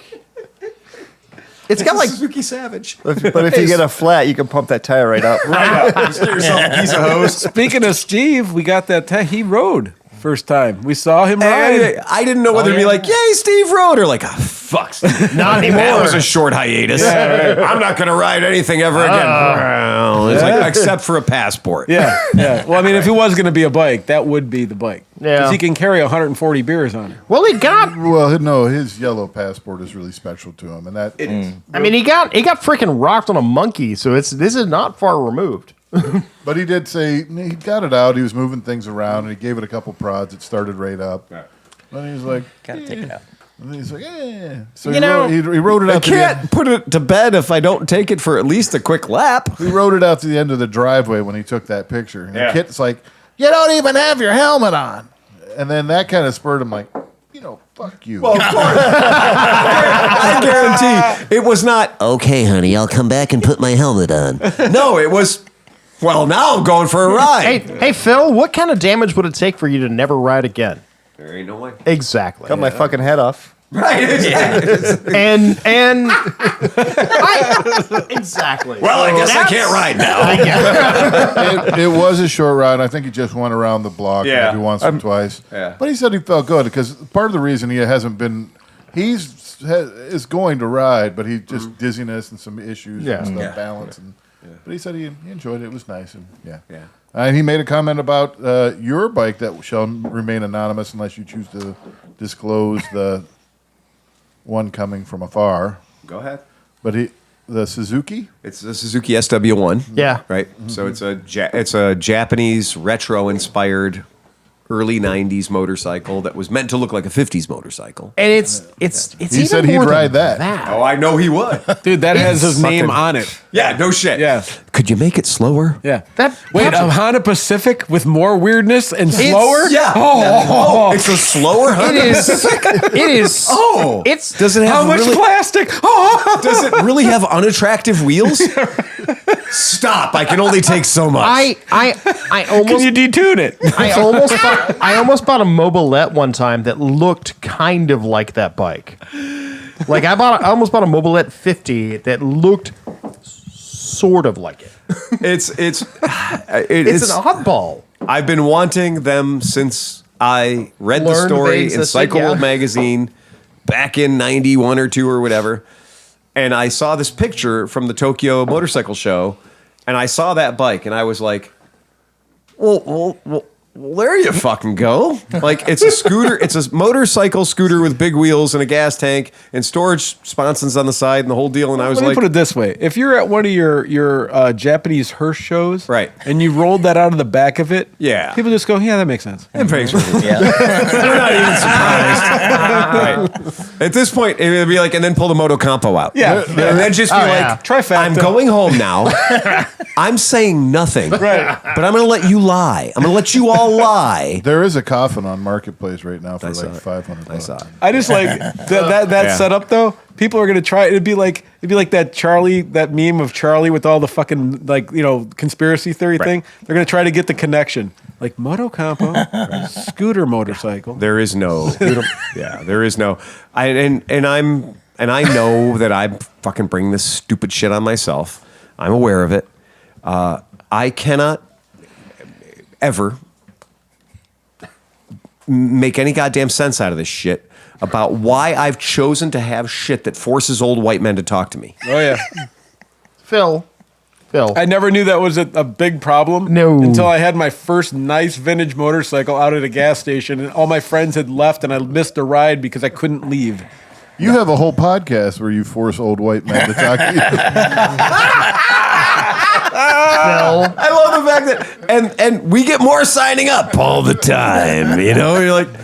Well, here's the funny part. At I what think part? it could be better if like a chimpanzee chewed your face off. No, but at what be point really do we funny. have to That'd be stop really saying funny. old men? Yeah, that would stop me And to we're ride. we are them. Hey, Phil.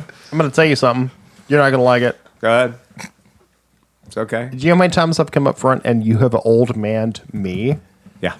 Oh no. I'm. You have become fucking become the old man. Yeah, I am self-deprecating old man. I fucking know. And I like the other day I came because I know. for those of you playing the home game, I live in the back. Right. I live in the far back. Renee and Phil they live up front.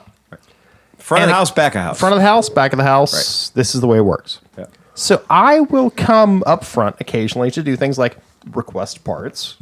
I need to order this thing. Can you order this thing for me? Or I will come up front and go, it is lunchtime. I need to have lunch. I have to go in the kitchen. They will be embroiled in conversation. Sleepy, I need a camera to wear on my chest when I come up front. Because there will be conversations. Conversation of the day is, well, no, it's not even of the day. It's of the hour.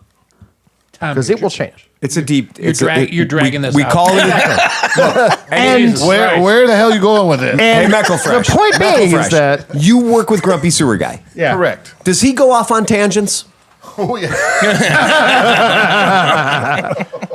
Nazis on the moon tangent. Oh yeah. Wait for it, That's every morning. We just have an hour of tangent time. Mr. Hemsley. Yes. You've been in the public service, fire department world for how long? 32 years. Okay. Anybody ever at the firehouse go off on a bit of a tear? Yes. Yeah. like Time to kill that. the whole 8 goddamn hour shift when nothing's on Yep, fire, right? yep. Right. Between cooking one of your 4 meals of the day, or whilst cooking one of your 4 meals of the day. So you're saying you're familiar with that? Yes. Check. Okay. You worked in the healthcare industry for quite a while. Yeah. Surrounded by professionals in a non working on motorcycles environment. Yeah. Anybody over there ever just kind of go off on a bit of a tangent? No. No. Never. Well, Everybody was all business all the fucking all business. time. Quick. Yeah. So what I'm saying, Tom, is This is common. so now that you have a job, Yeah. where other people work, and we are people that we believe that we're educated people. So we have stimulating conversation as opposed to just going, did you see what Taylor Swift did? Blah, blah, blah, blah, blah. Oh, did you see who's in the Super Bowl? Blah, blah, blah, blah, blah. You'll never come up and hear that conversation at our shop. You'll never say like, oh, the McRib is back at Taco Bell. Blah, blah, blah, blah, blah. What happened last night on Arrested Development? Have you ever heard that conversation? Well, I mean, Renee does. What's Renee the? doesn't watch TV. No, what's the sex trafficking guy that she likes from that's Romanian that got arrested in Romania? G Unit? Oh no, Top dog. no, the punchy guy. Yeah. Yeah, that Top G. Tatum. Andrew Tate. Andrew Tate. Yeah, I've had that conversation. So this To is tell you how much we are, we just had to fight for that. To give you an idea, I've seen people get through their SAT faster than we came up with the name Andrew Tate. I was leaning towards Roman Polanski. That's what I thought first too. No. Woody Allen. That's the statutory rapist. Joe Romanian? I don't know. That's the problem. We're educated.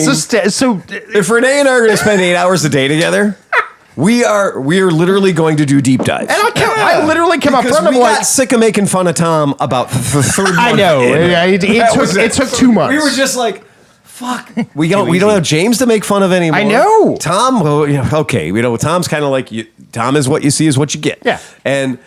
But so I can only make fun of customers for so long. You know what does suck about James not being there heard all is that. walking in and finding out what he spent $10,000 on that week. Some other like there's a street rod out in front of our shop, and nobody in this shop speaks street rod. But the funny part was that was the normal ones. I liked when you came in and there'd be like a log and a ball of metal. Oh, And you'd be you like, mean "What all the is that?" CrossFit shit. And he'd be like, oh, dude, that was like $4,000. Try to pick it up. I'm like, I don't want to. you know what I regret? I've been here for a year. Yeah. I've known James for a very long time. Yeah.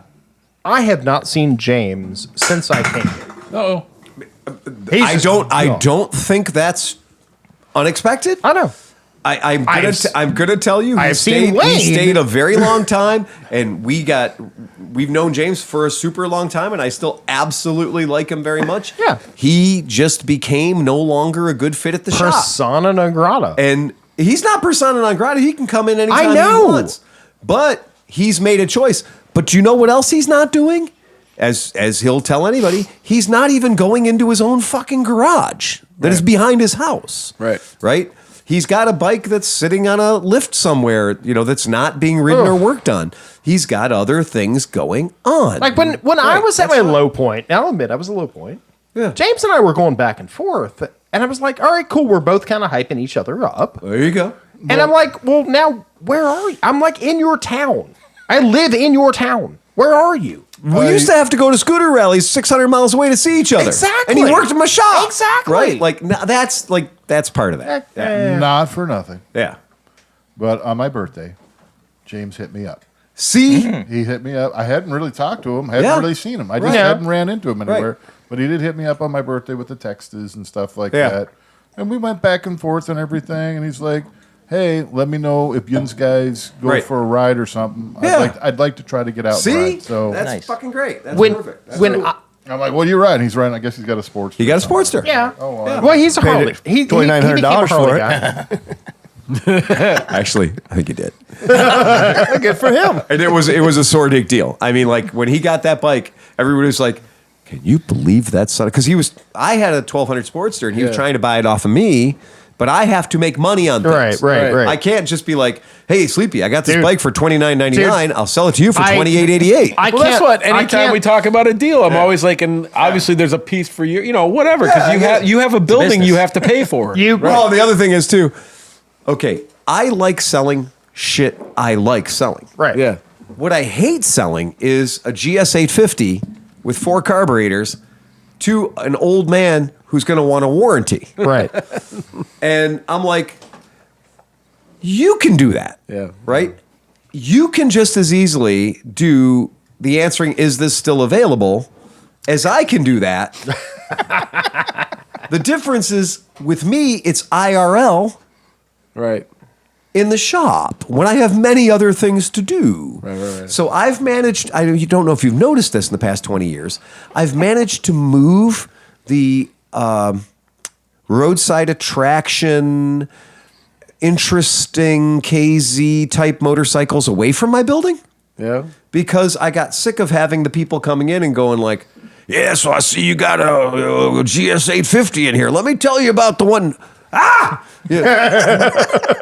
Because I know that is a real-time museum experience where this guy is going to share his history at me. Oh yeah, I witnessed it when you had the KZ 900. The best The counter. legendary. The best. The legendary KZ900. The best counter to an old man is an old man. The gentleman that were in my shop today for 3 hours. Oh yeah. Ocho, 88 years old. Yep. 88 years old was the older guy. The younger guy was 80. And straight up having the girlfriend experience at my expense, like sitting on 4 different bikes. I had to go 2 different ways through the shop to get to the kitchen because these guys were there that long. Did they make an appointment? Oh, no, they didn't, did they? How'd they get in? Because it's cold, Chris. It's cold. Because I looked at my bank account yesterday and I said, we got to make some shit happen. The bus from the old age home dropped them off. Yeah, you know what? They drove We'll up be back in 4 hours. They drove up from Calcutta. Okay. Yeah, Liverpool, and that little East Palestine thing, it was like, oh, whatever. And he's just like, well, I don't know what he's complaining about. Fucking Biden's going to be there today and the whole thing. And motherfucking, I wish I was down there protesting because everything. I was like, you drink the water out of the ground. If you planted some broccoli, would you eat it? Yeah. Right. And he's like, no, it's all safe. They came in and tested it. I was like, the railroad came in and tested it. Oh my God. The people who crashed the train tested it. Jesus Christ. Is that even how is it? Oh, they drank the water. That's what you're going to tell me they spilled 4 times more shit than was spilled at Love Canal and it's the same shit? Yeah. And now Love Canal is still, you don't live there. And this is now, okay, cool, drink the water. Well, let me tell you something. Back in my day, we put used motor oil in our fucking Cheerios, okay? He's the guy that tells and you. we liked it. Yeah. God damn. I put for 40 years. I dug the home mechanic pit with the stones in it to dope your oil in the backyard. This is 350,000 gallons of polyvinyl chloride. Hey, Pete, what do we do with that? Oh, we burned it now. We light it on fire. No, you don't. It doesn't make it better. Yeah. It doesn't make it better when it's on fire in the air. Phil, what's the first thing you told me about used motor oil? Where do you pour the used motor oil? Because you told me, you says don't pour it down that drain. But you pour it down that drain. What the fuck are you talking about? You were talking when your dad... No, we all know the story about 1975. I didn't tell you to do it. Right. My dad told me to fucking do it. Yeah, don't tell those stories anymore. What the fuck, man? BPA's Fucking kidding me? I've been pouring my oil in a fucking pit in my backyard. I pour my motor oil. My God, man. Hey, Tom, let's preface those stories a little bit better. I pour my motor oil into a 50-gallon drum. EPA's calling. Oh my God.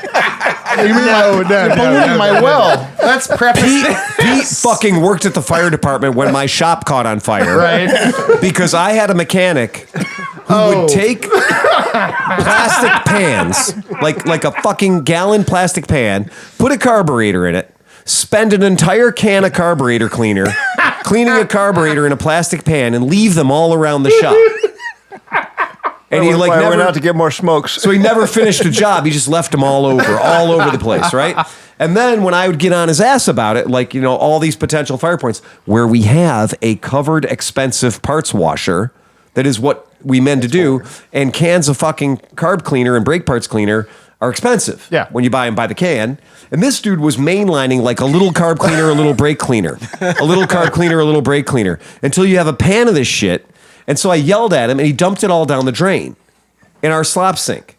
The drain for the slop sink goes down a PVC tube over 6 feet into an open drain on our floor directly next to our furnace and our hot water tank. Nice.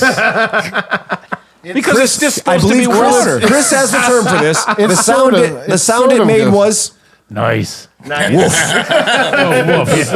sort of goes in there because at one point it got stuck and I cut the end of it off because there was a rock stuck in it. So it made it close to the hole, but then I had to run over the floor a little bit before it went in the hole. So that probably didn't help. So the cocktail of brake parts cleaner and carburetor cleaner poured into the plastic slop sink through the PVC tube, going 4 feet away on the other side of a one layer of drywall sheetrock wall, into the area where our hot water tank, pilot light always on, and giant goddamn boiler went like a gallon and a half of this cocktail.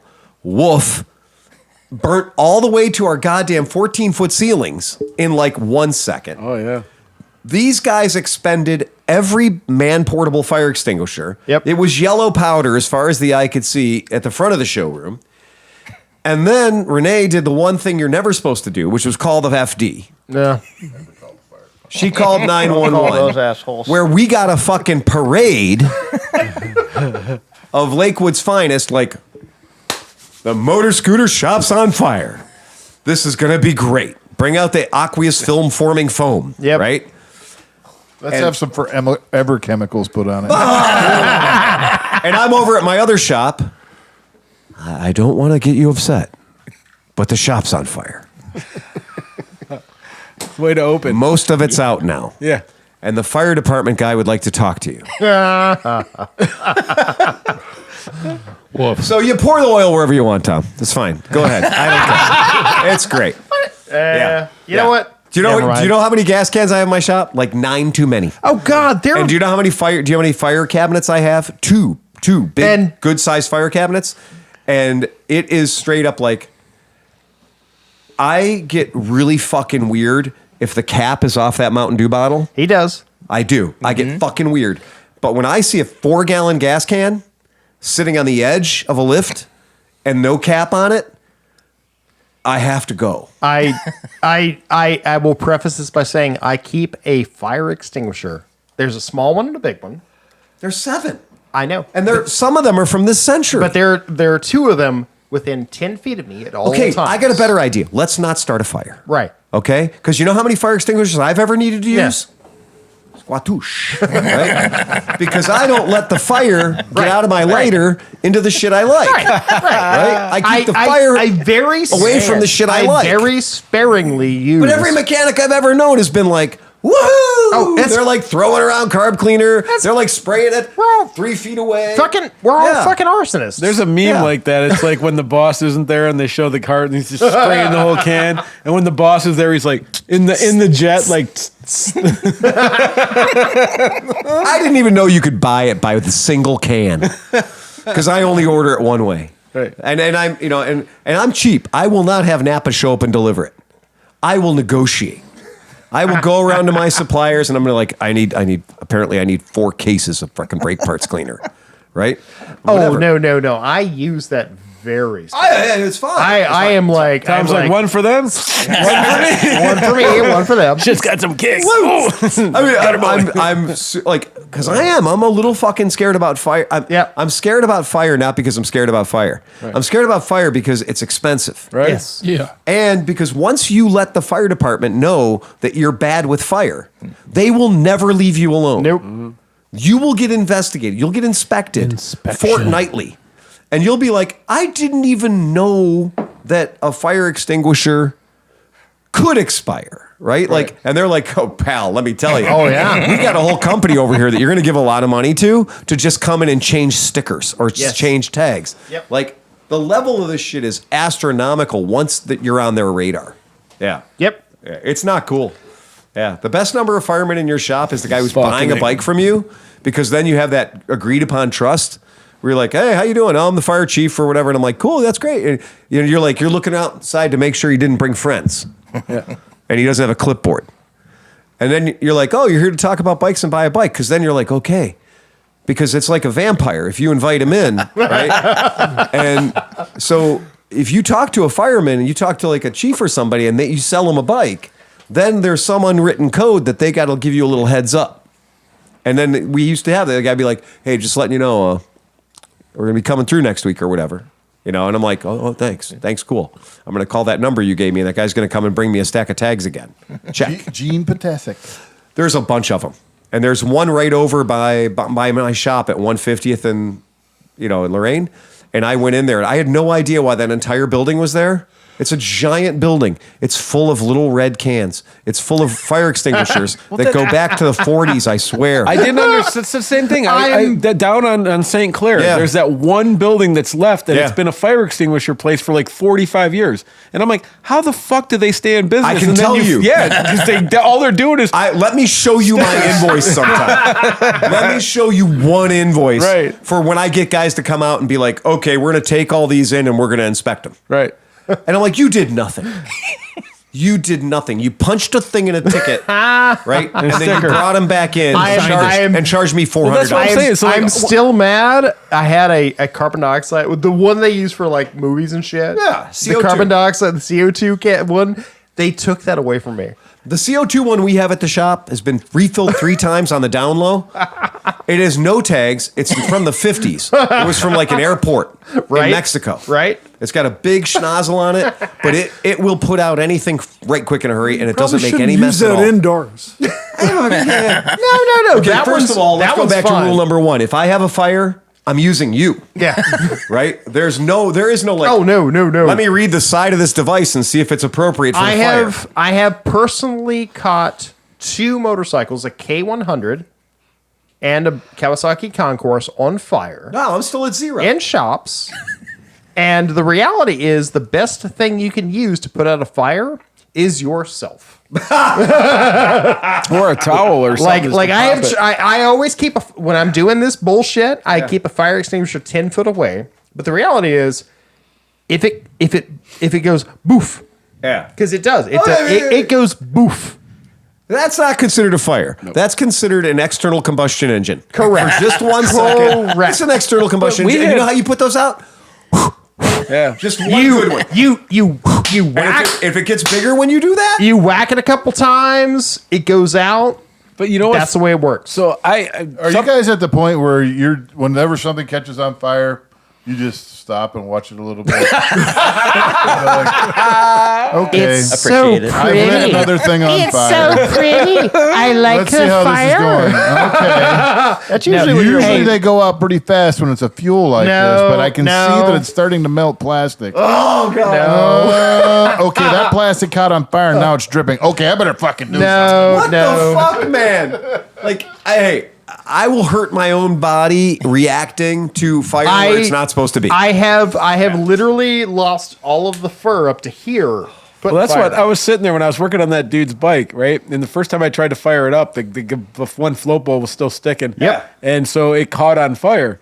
And I was like, fuck. So I grabbed this towel and I whacked it and it went out. But I was like, I should probably as I look around 40,000 million square foot of wood with 20 bikes in there, I'm like, I should probably have a fucking fire extinguisher in this garage. CO2 fire extinguisher. That's what I did. Because the nice thing is, it's like being a ninja.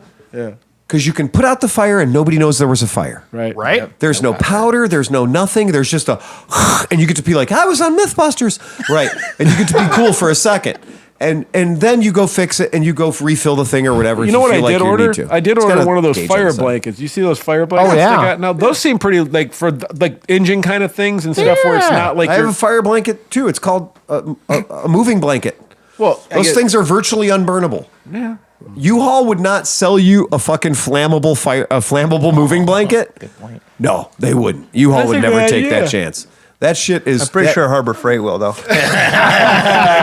Honestly, 20% off of the coupon. Right? Oh, you get fucking 3 kinds of cancer just by taking it out of the package.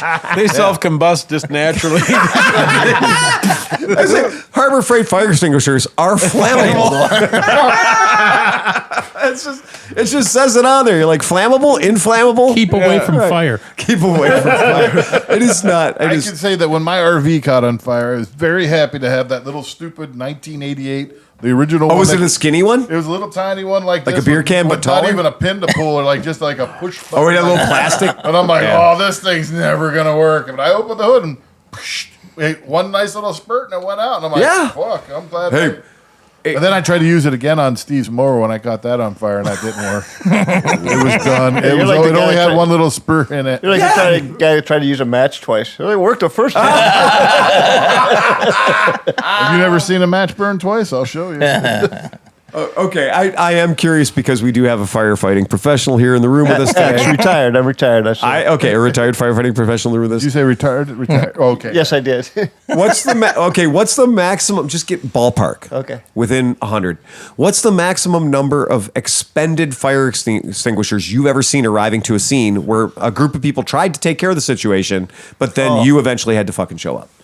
Oh, Like I'm gonna say like a car fire Yeah. out on the highway or Yeah. something, because the car is ripping like soup to nuts. Yeah. And any jackass or truck driver, or whatever, driving by has a fire extinguisher in their vehicle, they're gonna say like, "I'm gonna be the hero, put this fire out." Well, really? it doesn't put out much fire. That's for catching it at an early stage.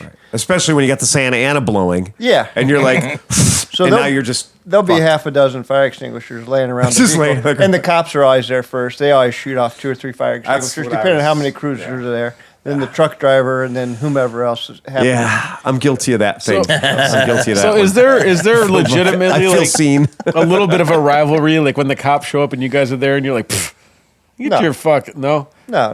Oh, And- I was getting into Tacoma PD and they like have Oh. the cop Oh, yeah. thing rivalry, so I was hoping that was real. no. That's real. The cop. Every time I've ever had to have FD show up on scene for anything, it's usually when a non-injury accident realizes that it's an injury accident, and so they got to roll the squad and the pumper and every goddamn thing in the world, and they'll bring out everything. And but there's that moment when you realize the law enforcement situation did turn into a fire department situation, and you will watch the cops pretend to be helping until the paramedics show up.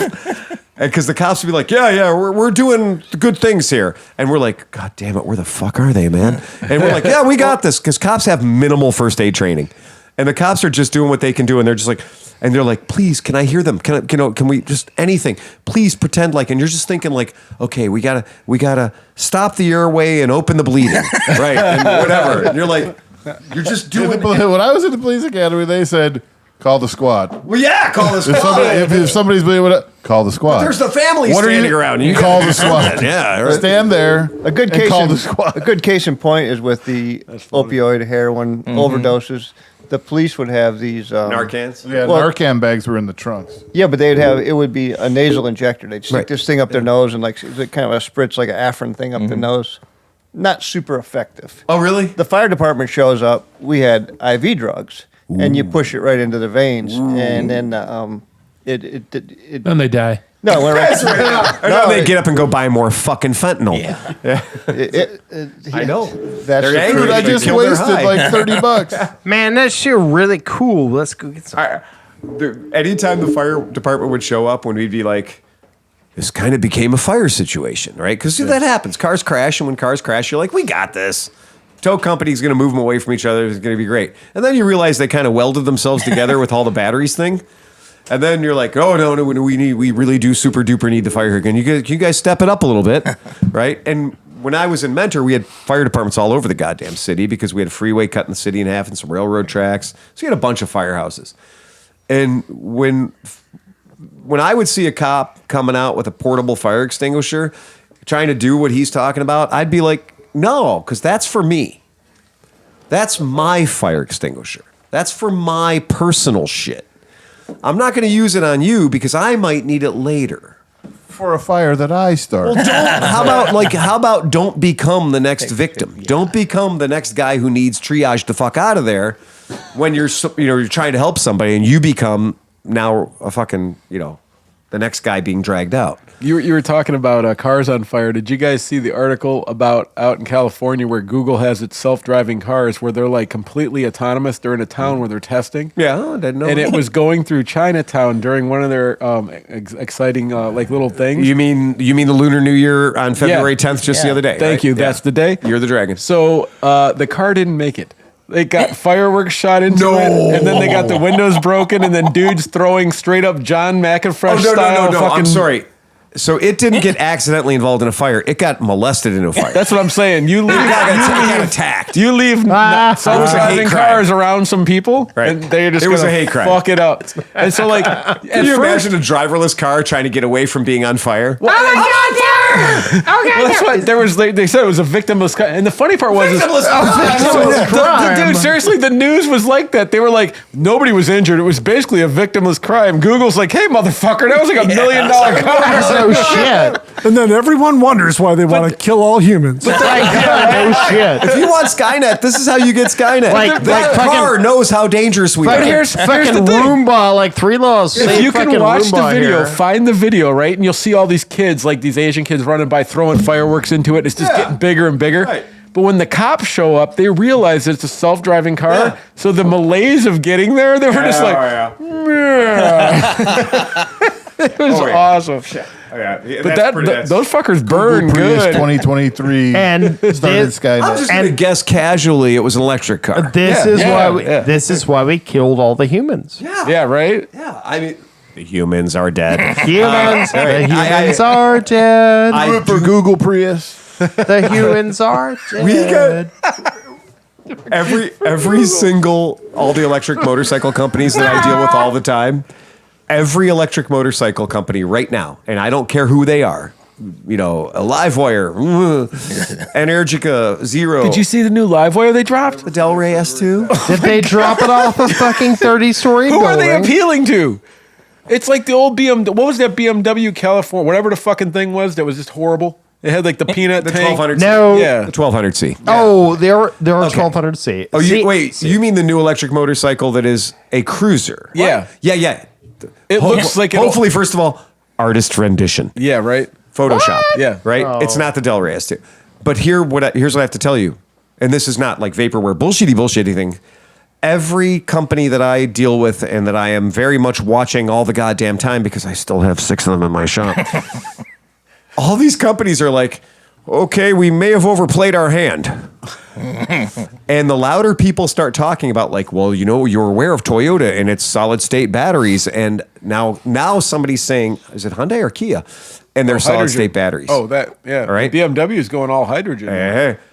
But the point is, when Toyota's saying it, you can always be like, oh, you know, of course it is. But you know, that's going to be a long way off and it's going to cost millions of dollars. But when Hyundai enters the chat, and you're going to be like, no, that's going to be downright affordable. In fact, kids are going to be able to steal it with a USB plug that they were charging their phone with. Because you're dumb enough to buy Because when Hyundai says, I have a better solution than your Tesla Cybertruck, which has a 230-mile range but was advertised at 500. Right. When Hyundai enters the chat and says, this is going to be able to go 1,200 miles on a charge. Hyundai is the home of the 10-year warranty. Yeah, we can talk about that. With mine, everything's rusting. Right. I got touched by a deer hoof and the whole car imploded. Again. Hey, Sleepy. I didn't tell you it was Sleepy. Toyota, did I? Right. I told you it was Hyundai. Right. Sleepy. What? So you said your Hyundai's rusting. Yeah. Says the Cybertruck. What? Cybertrucks. They're rusting. Okay. Cybertrucks are rusting. What are you talking about? They shouldn't be able to. They're stainless steel. Stainless, yeah. No, I got an F-150. It's all aluminium, except for the parts that are holding the aluminium together. So the aluminium part will not rust. No, the Cybertrucks All of are the rusting. other parts will rust. Cybertrucks more. are Just rusting. quit. If you say Cybertrucks are rusting one more time, I'm going to jump across the bar and strangle you. You know what? What That are you is talking literally about? like that is saying like I'm just going to keep yelling Cybertrucks are rusting with giving no supporting commentary whatsoever. Woof. I don't know. I don't know which on ramp he was waiting for. No, they're legitimately rusting. I get it. Because it's stainless steel, but it's not the good stainless steel. Okay. Right. It's not There we called go. stain-proof steel. It's called stainless So steel. this Let happened me when introduce you to my water-resistant jacket. What the shit? What? I didn't. This Poor is not what I Aaron. expected to be Why on does this. Aaron have to put up with Well, this shit? this is okay. So now I understand what you're saying. Right. You just kept saying it. We were talking about. Well, eventually I got yelled at. Why did you know what I was getting yelled at for? Everybody's getting yelled at. And yet, Can we talk about some Grombeardo stuff for Christ's sake? Please. he's been Jesus sitting here the Christ. entire time. The poor guy's been sitting here for 2 hours. We have a special guest. All we've done is entertain I him can't for save this. He's I can't even he's save literally- this guy. He's literally in the monkey house at the zoo. I'm going to circle us back here. Okay, so if a Sportster is about $3,000 and a Honda Rebel is about $3,000, Grombeardo, what's a nice Grom going for these days? A used one? Yeah. Let's just say, Oh, yeah, like 3. Okay. 25. What's the best money? What's the best money you can spend right now if you want a Mini? You want to buy a Mini. You want to get the most fun, love, and enjoyment out of it. Oh, that's his but you thing. don't- The thing you on don't this wanna one. buy saying. Your fucking dirt bike thing on the stand. The YCF 190. What's up with that? No, we Oh, got to talk Supermoto. about this. We got to get more into this because you have fucking plates on You it. should point Yeah. at me. You should point at me and tell me how we got to talk about the thing that we have the guy in the room with Well, no, us. but you just got to me talk excited. about. You just got me You should excited point to about him it. and We say do have a we special should talk about guest. that. Let's use this. Right, no, but I'm just saying he got excited again He's because I here. forgot about the fact that he put plate on a bike that's not supposed to have plates and it was easy for him. So that's why I wanted to find out more about that. So yeah. About that whole process? Yeah. In Ohio, it's super easy. That's the end of that conversation. Yeah. We've never had this super. It certainly is it- sounds This is me giving you the room. Yeah. if you have as long as you have a title, you're good. No, we knew Well, that. yeah. So See, the first thing you got to have is a title. Yeah. Well. Oh, well, shit. Really? I didn't know that. No, as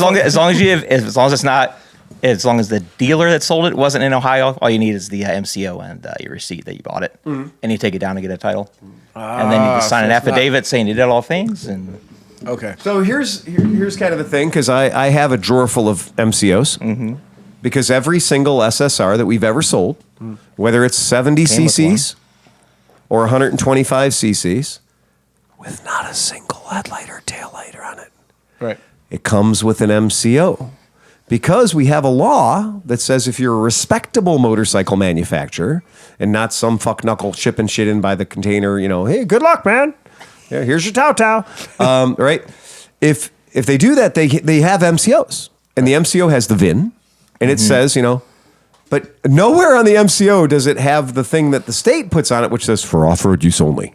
yeah, So the state is supposed to ask you if this is an on-road vehicle or an off-road vehicle. And when you say, certainly sounds like a good time for it to be an on-road vehicle, and then the person who works for the state at the title bureau, which, by the way, is not part of the state, it's a Right. private company. right. That trips me The out. title bureau is a private vendor that sells their services to our state.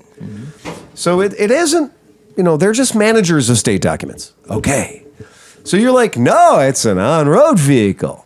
And now we are at the behest, at the beholden to the person behind the counter, and she's been unhappy with this job for a while now.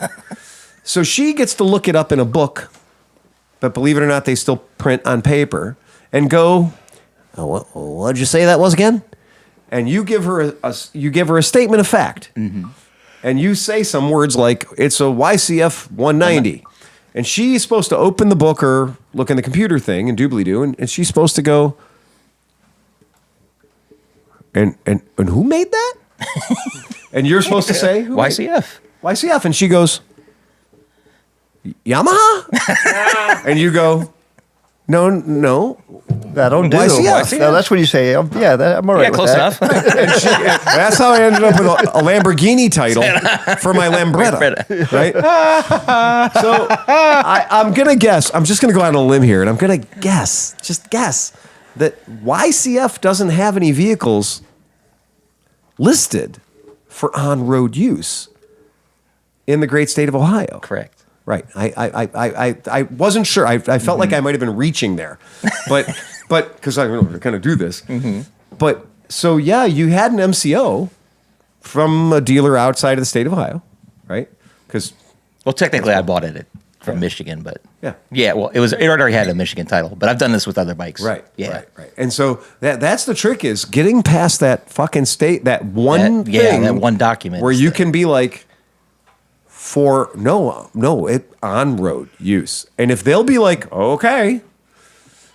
The reason they do that is because since 2006, There's a long line behind you. exactly. Yeah, fuck. And since 2006, dads and moms have been bringing in the piece of cardboard from the outside of the box that was on the thing they bought at Walmart or Costco or Sam's Club, bringing in the piece of cardboard and saying, they said I have to get a title. And and then the other lady said I needed to have the MCO. And then I went and I talked to the guys, and they said it's this thing. and you hand it to the lady behind. No, I just say lady. It's the person behind the thing, and with a box of donuts. Oh, she's and no you, lady. You hand. Yeah, we all know, man.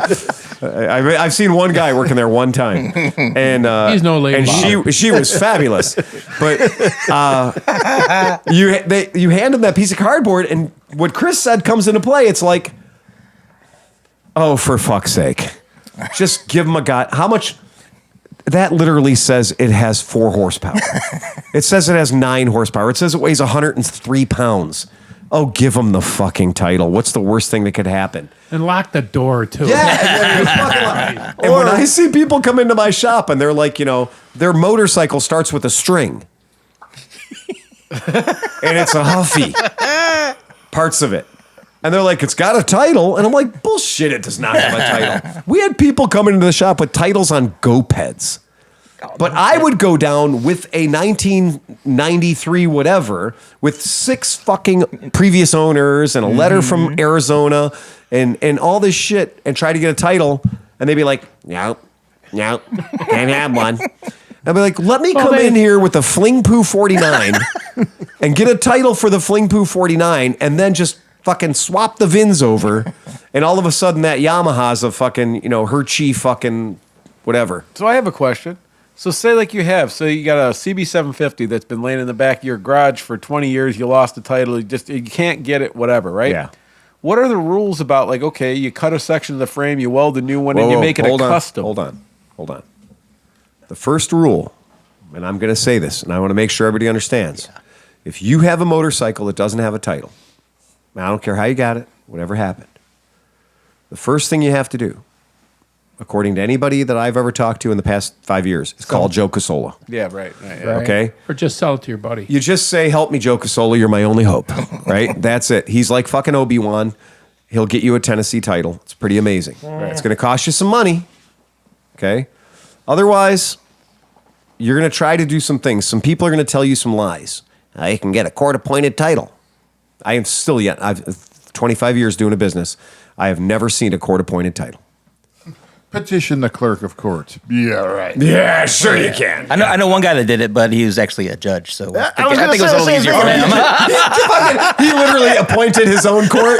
Aaron, I know who you're talking about, and I owned that vehicle at one time. What vehicle is it? It was a 59 Volkswagen bus. Yeah. We had a customer who's an attorney who came in. He's like, well, I'm an attorney and I'm doing the Cleveland court and the whole deal. And I can do that. And he came back 3 years later after spent $3,000 and went, can you get a title for this? And I was like, let me introduce you to all the paperwork for Vermont. And that's gone now. You can't do that. Right. They closed up that loophole. They closed that loophole. Yep. We just found some Vermont plates the other day and I had to go running around the shop and remember what they were for. Because I was like, I think I'm going to try to renew these. And they let me. And I renewed. Do your renewals. Well, yeah, and I think they're going to let you keep. I don't even think it's grandfathered in. I think it's just still there. What did they close? I just can't get a new one. Yeah. Oh, they're not issuing them to out-of-state residents anymore. Is that how they closed it? Okay. Yeah, and in case in case the Vermont part didn't catch you, the Ohio part does. Yeah. Because Ohio part got hip to the whole Vermont thing a while ago. I used to go in with the Vermont stuff to Ohio, and she'd be like, "Ha! What? You think I'm new here?" I recognize you. Yeah. Like, so that's when you had to go and get the Michigan plate from the Vermont plate, and then get the Ohio plate. We also have done that. Yeah. I've had plenty of Vermonts washed through Pennsylvania and whatever. Yeah, that's that goes. So yeah, you got a title for that thing. Yeah, it's got a title. And the only way to describe it is it's like a Yamaha 450 that got shrinkerized. Like it's the most legit looking. What size frame is that in? Is that a YZ125 frame? I have no idea. No, it's like a pit bike frame. It is a real it's just pit like bike a pit bike frame. Yeah. All right. Well, YCF that's all they have is mainly pit bikes. Yeah, and it's basically converted over to Supermoto. And so wheel size on that is 12s and 14s? Yeah, okay. 12s. Yeah. 12s and 14s. 12 and 12. All right. Because that's crazy. How many horsepower is that thing kicking around? I think it's 19. Wow. That's fun. Yeah, that's crazy. That's fun. Yeah, I had to really gear it down. 19 horsepower can be fun if the motorcycle's small enough. Yeah. Right? I mean, that's it. That's true. I dig that. I dig it. It looks like a hooligan fun time, man. So, also, I've already volunteered. Oh, yeah. Black? You what? Are you getting blacked up? I'm blacked out, but you are not Oh, snoring. Tom sauced. No. Tom accidentally got drunk in the podcast. I think he got blacked up. I'm looking at him back there. I'm like, Tom's behind the bar. Nobody's paying attention to him. He's mixing drinks for himself. And I'm fucking 9 feet away from the fucking bottle with a dry glass. But what do you want? So, Cinch, getting back to what you're thing I saying did here. earlier. So Come on, bring it. Yeah, here. what I was going to say is Aaron has a pit bike track that he's finishing. And so I've already, because that's what I do, I said I'm going to take it over now. And then once a month, we should have the ClevelandMoto podcast at the pit bike track pit bike and have a convention. pit bike fucking smorgasbord race extravaganza. This is a thing? Yeah. Extravaganza? Extravaganza. Hey. You missed the E. Trauma game. Again. it's going to be a travaganza. Travis Pastrana's going to show up. Time to start tuning in It'll to be a Buddy travesty. 125s. It'll be a Travis. It'll be a travesty. Hey, Phil, what did I say earlier? Who knows? So we were talking about Mid-Ohio, Yep, absolutely. and we were talking about fuel. Yep.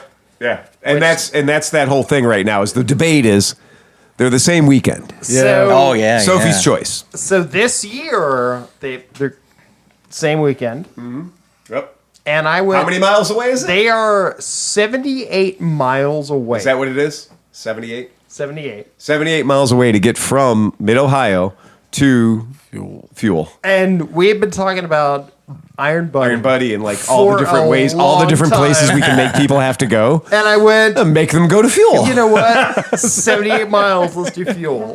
That's That might not be a bad idea. no, it's Right? a really good idea. It's amazing. It's a really good idea. But that's- like when you talk about side quests, and what we need is a really, really extravagant act of stupidity. Especially if Right. you don't do it. Like, so 78 miles is probably highway. Yeah, that's no, like yeah. 135 a This back is- road. This is through what, Worcester? Worcester. Yeah. Yeah, but we're going to make it 135 It's miles. the middle part of Ohio. Yeah, Right, yeah, right, yeah. right. So it literally Oh, is yeah, an hour it- away. And I was like, that's great. That's fucking fantastic because you're like literally making somebody go from one event to another event. Right. As part of the event. Right. Fuel's in the valley over there, so you just go down the valley to Akron, and you. Oh, no, I think. Hey, Dan. Yeah, it's a good. That's a an good plan. easy rip. That's an easy rip. And it fits in well with the entire idea of. Did you put bitters in here? Bitters, Okay, yes. thank you. When that idea of getting Real on nice a stuff. small bike, a small bore bike, That's what he calls his balls, by the way. and doing Double dip, too. Angostura. Right, yeah.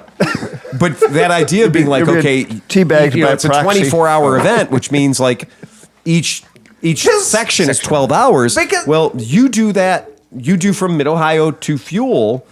You make that be because remember there's 2 days, right? Right. Mm-hmm. So whichever day we decide to invade Fuel, Right. with the buddies. That to me is very funny because I don't know, if you haven't been to Fuel, if you haven't been to Fuel before, they maintain a certain level of like Decorum. as a Sportster, it's a V-twin, it's an Ironhead, it's an Ironhead, it's an Ironhead, it's a Shovelhead, it's a Shovel, it's a Panhead, it's a fucking buddy, right? And a lot of the guys that attend, there's more money in vintage jeans and like fucking white and black stripy Harley Davidson shirts and stuff. A lot of artisanal mustaches. Yeah, right? yeah. And also a lot of like curating the Easy Rider 1973 scene. Yeah. Like a lot of curating. I like it though Right. because there's a lot less bras. Yeah, that's always a big draw for me. You would like that. Because they're all doing the 70s gig, man. All the chicks are like free flowing. It's all right. Okay, way to All right, man. Cool. way to backpedal there, kid. What are you talking about? That's what I'm saying. There's no backpedaling. But again, Back laying. look, if you're doing something like Fuel, you're gonna be like, hey man, remember the time when all these guys showed up on their cool ass fucking 6-over fucking beautiful chops and all that shit, and be like, yeah, man, that was My pretty cool. 6-over buddy. And then remember that time 31 buddies showed up? 31 plastic scooters showed up talking about how hard they were. And they're part of a 24-hour race. And this is a stop. I think to signify that they're all in the ride, we should have like a dildo that they got to stick on their helmet. just to make sure. Do you think that you're going to need to make people that are voluntarily participating in Sell that at all. It'll be like the yellow jersey of the Iron Buddy. Oh yeah, Iron Buddy, for fuck's sake. You're gonna be like, oh, no, we gotta queer this up a little more. You're showing up on a fucking 10-inch moped, 125 cc's, right? Wait, you're the Bourbon Fairy? I'm sorry. We know where you guys are from. You're in the moped grand touring class. No, let's turn it up. It's not fucking odd enough yet. It is the anti-fuel. Yeah. And I'm not saying it should be, because I love fuel, and that's a brilliant goddamn thing. But seriously, if I showed up for registration for fuel, and I said, I got a custom motorcycle I'd like to enter in your event, because, I've been coming here for 20 years, and you guys all know me, and that's great. Cool. What did you build? What do you got in? Oh, I have got a custom I've been working on for about 10 years. It's chopped. And I'm telling you, we've done everything to it. It's chopped. It's 6 over. But it's a little bit of a different take. We're running a belt drive. So just so you know, it's belt drive. So that's cool. I realize my chopper is not based air cooled. It's been lowered. It's been lowered. Hundreds. Been lowered. Been lowered. It's got all the racks. It's got all the racks and luggage you can put on Performance exhaust. Exactly. Yeah. Unconventional stance. Could you finally unconventional stance? Boy, ain't it ever. When somebody finally goes, just get to the fucking monkey. What do you got? Oh, it's a buddy. Get the fuck out of here, you dipshit. It's pink. Right, it's a pink buddy. Well, parts of it are pink. It's pink on the inside. They're all pink on the inside. Yeah. We sprayed the outside black to make it interesting. No, every custom build has to have its own name too. You can just tell them, I caught the Buddy. The Buddy L. Yeah. Well, you got to call it the Buddy L, because every asshole who's doesn't know what a Buddy is comes to my shop and goes, yeah, I'm looking for one of them Buddy L's. What does the L come Buddy L's a toy company. Buddy L's a toy company that when these guys were 8 years old. Oh, yeah. It was like Tonka Truck's grandfather. It was low-rent Tonka trucks. Yeah, okay, I got you now. It was low-rent Tonka. It wasn't like nil-int or whatever. It was low-rent Tonka. But anyway, yeah, they all come in. You got one of them Buddy L's? And I'm like, yeah, just fucking, how'd you fuck that up? It was one word. It was one goddamn word. And you had to, throw an extra letter and pluralize it. You can't have anything nice. You can't have anything easy for people. And so you're like, okay, here's a Buddy L. There's a Buddy L. It's right here. Is there a Buddy A? Bidet? It's the Buddy LS. It's the Buddy LS. The same people that say, I'm going to be going to Aldi's. Well, yeah. We can't stop that. It's Ohio. It's fucking I call Ohio. it Aldous. You cannot stop that. Yeah. So, yes. So I think that Tom's idea of making us invade fuel. Yeah, that's a good idea. It's just straight up everybody's literally been. Mid Ohio is at the same time as fuel. Are you telling me there's no S on the end of Audi? It's possessive. It's Aldi Sud. Aldi Sud. 5,000. So I think that's that's a great idea. And everybody wants there to be a land war, right, between fuel and Mid Ohio. I was disappointed, to be honest. I was kind of bummed, man. There was no reason to have a fight.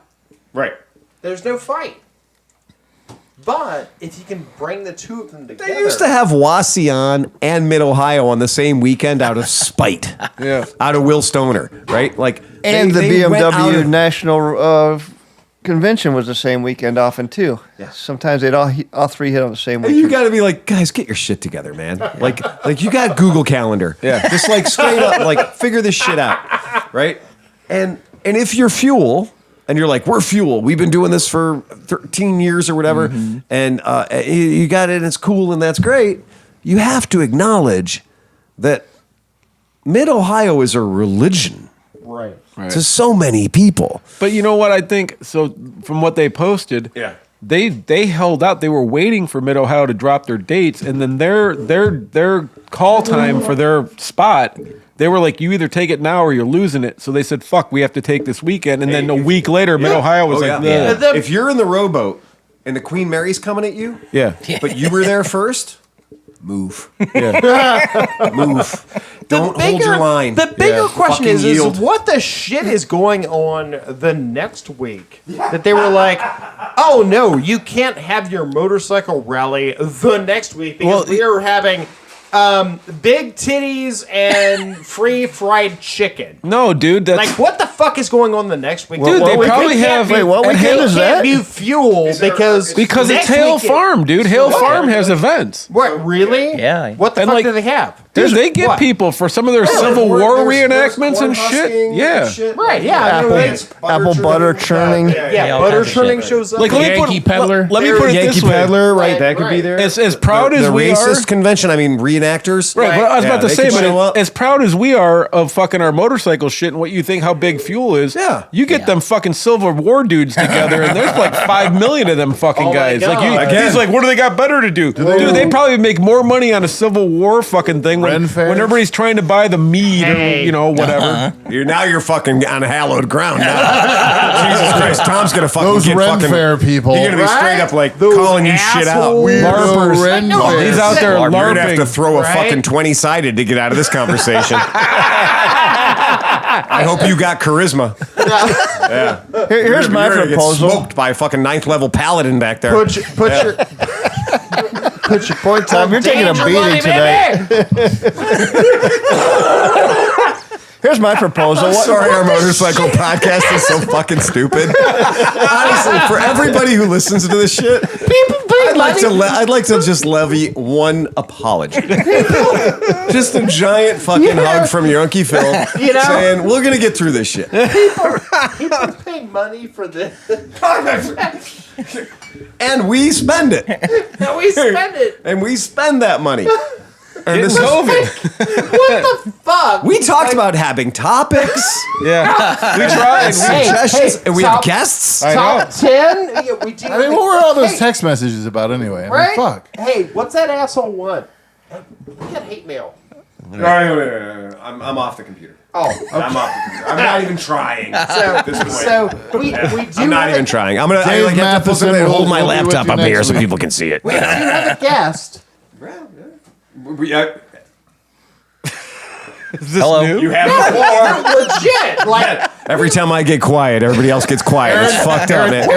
Aaron, say something. I open my mouth. I open my mouth for Say 1 something second. now, 9 Aaron. people talk. Do you have any new products or anything like that, or anything anybody wants to know about? I don't know. No, If you got a Grom and you wheelie it, get one of my pumps. You probably already know about me anyhow. I'm like the guy. So. And do you know what else though? Get pumped up. There's a reason There's a reason. The guy shows up at my shop 2 years ago, and his bike is fucked. I mean, it is not grommed in a while, but it is grim. And this guy shows up, and I'm like, "Yeah, your motor's fucked." And he goes, "What do you mean? What's going on?" I'm like, "Oil starvation. The motor is literally gone." Right. So when you wheelie a Grom, Aaron, tell the folks what happens. You don't get oils anymore to the oil pump. Right. And so, what part of the bike turns blue and stops from turning? The piston part, the cylinder part, the top end part. And it's a great noise when you hear them go. It's the Yeah. funnest noise. okay, I'm gonna say this because Grombeardo. Okay, are you talking into the microphone anymore? I am. Okay. How can you hear me? Yeah, now we can. Okay, I'm inside. So Grombeardo, Yes, what do you do? I fixed that issue by adding a tube to it so it picks up oil from the back of Okay, the engine. do you have a website? Grombeardo.com. Okay. This is the point where you literally have to sell the thing yours. He doesn't. I don't 'cause he need can't to. keep up with That's it. it. No, this is the point that you are trying to sell the thing you were selling. Also, though, we had to talk about CRFs. Right. So because the 110s, I think same we should thing. talk about that too because that's something that gets overlooked. It's the same problem. Yeah. So if you also are a small motorcycle toucher, like if you Touch the little bikes. right, yeah, if you touch the little bikes, if you can't leave your hands off of children's bikes, Yes. then you should know about this because I'm a guy that was like when I learned how to wheelie on a CRF 110, right? Yeah. And I learned how to wheelie on a CRF 110, and I could do wheelies on the CRF 110 until what happened? The wheel locked. So I'd be like, well, I guess we're giving it a timeout.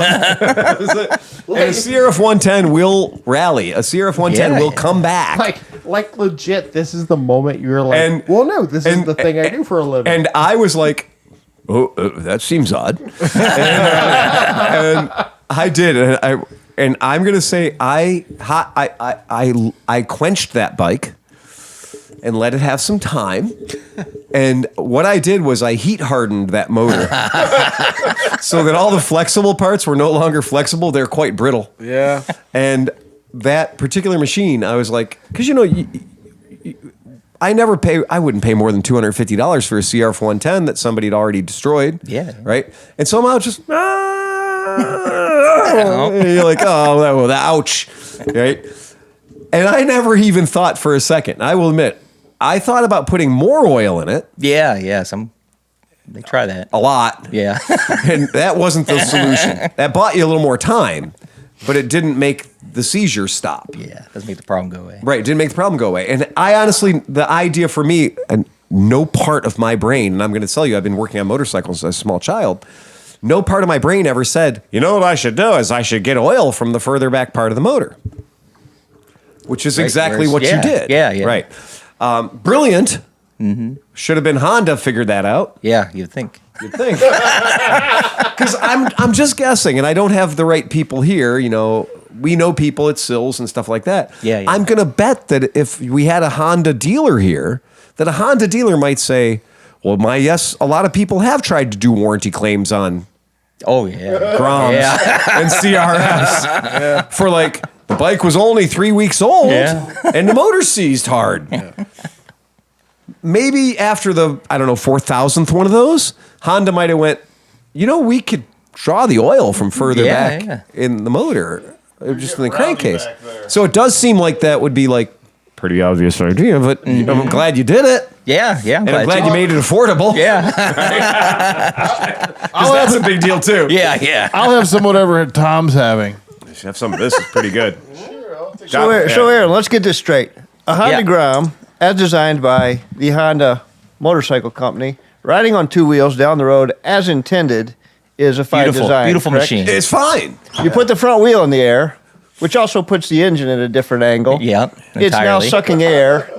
Instead the pump of oil. is cavitating instead of sucking oil. And you've developed a solution so that it picks up the oil from where the oil actually is in the motor. Yep, and puts it to where it needs to be. At the new angle. Yeah.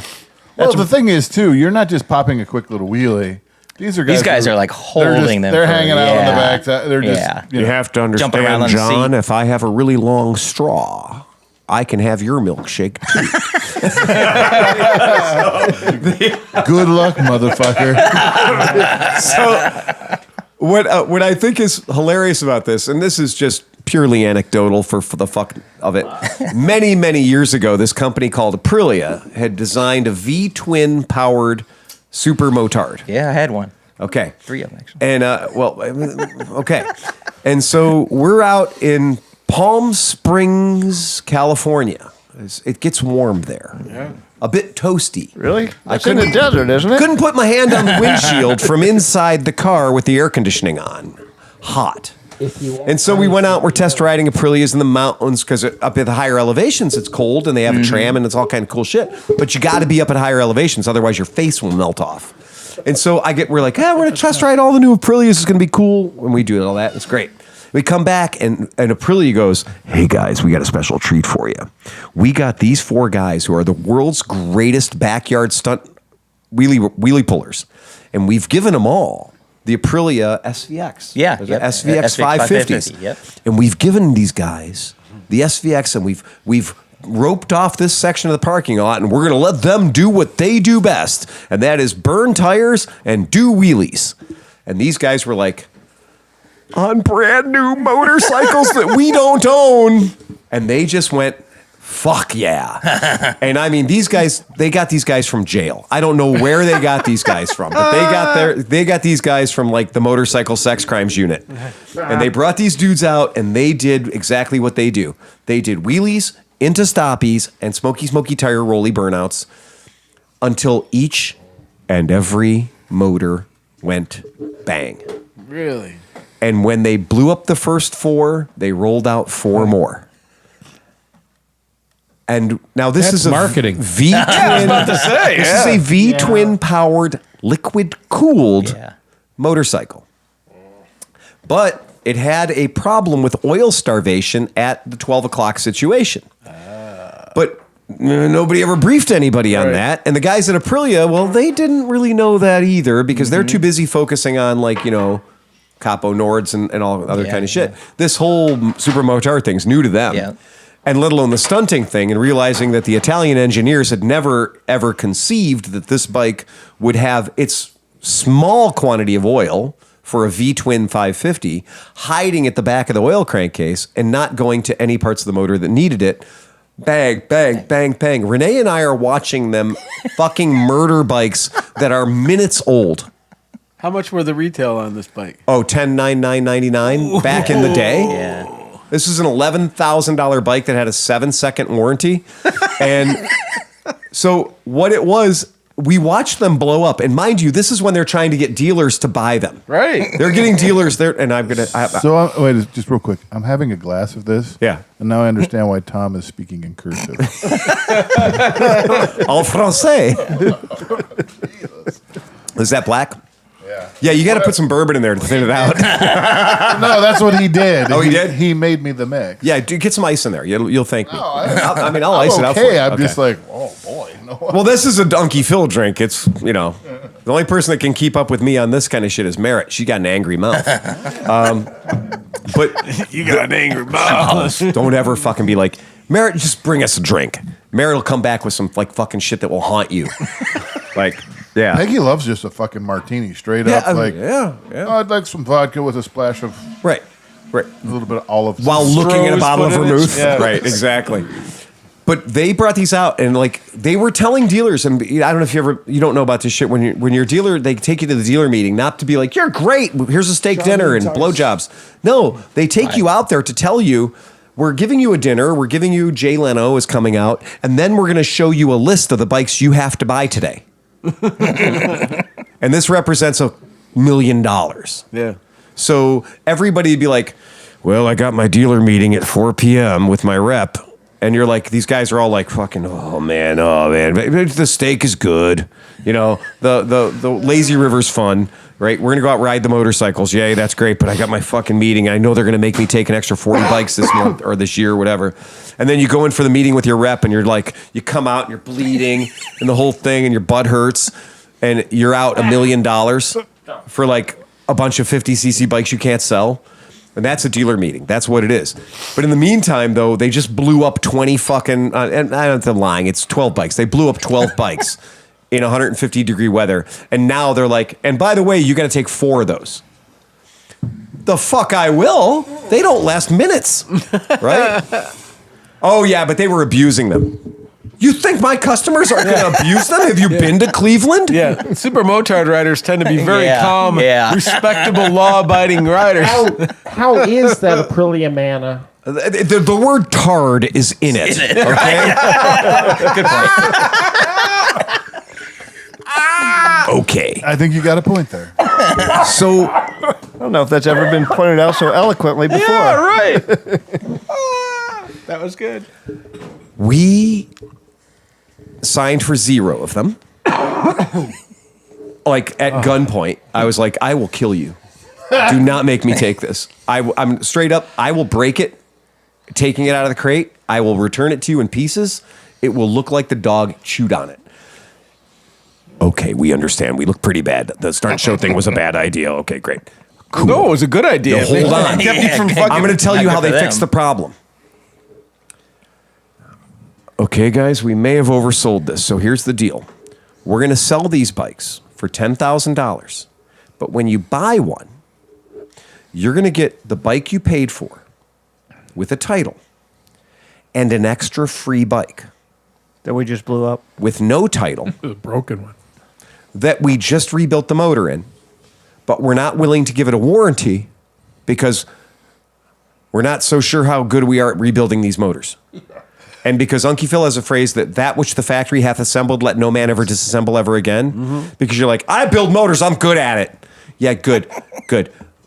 The motor that blew up, the parts that you didn't replace, which are half of them, are at a different stretch and tolerance and everything else to the new parts you're putting on. Right. People know about that. It's metallurgy. So that when you put a motor together, you got to heat cycle it a whole bunch of times and then retighten everything down and pray and sacrifice a chicken and never drive the bike hard again and sell it fast. Okay? And that's a good motor rebuild. Or just get a crate motor. Yeah. Or call Piranha, right?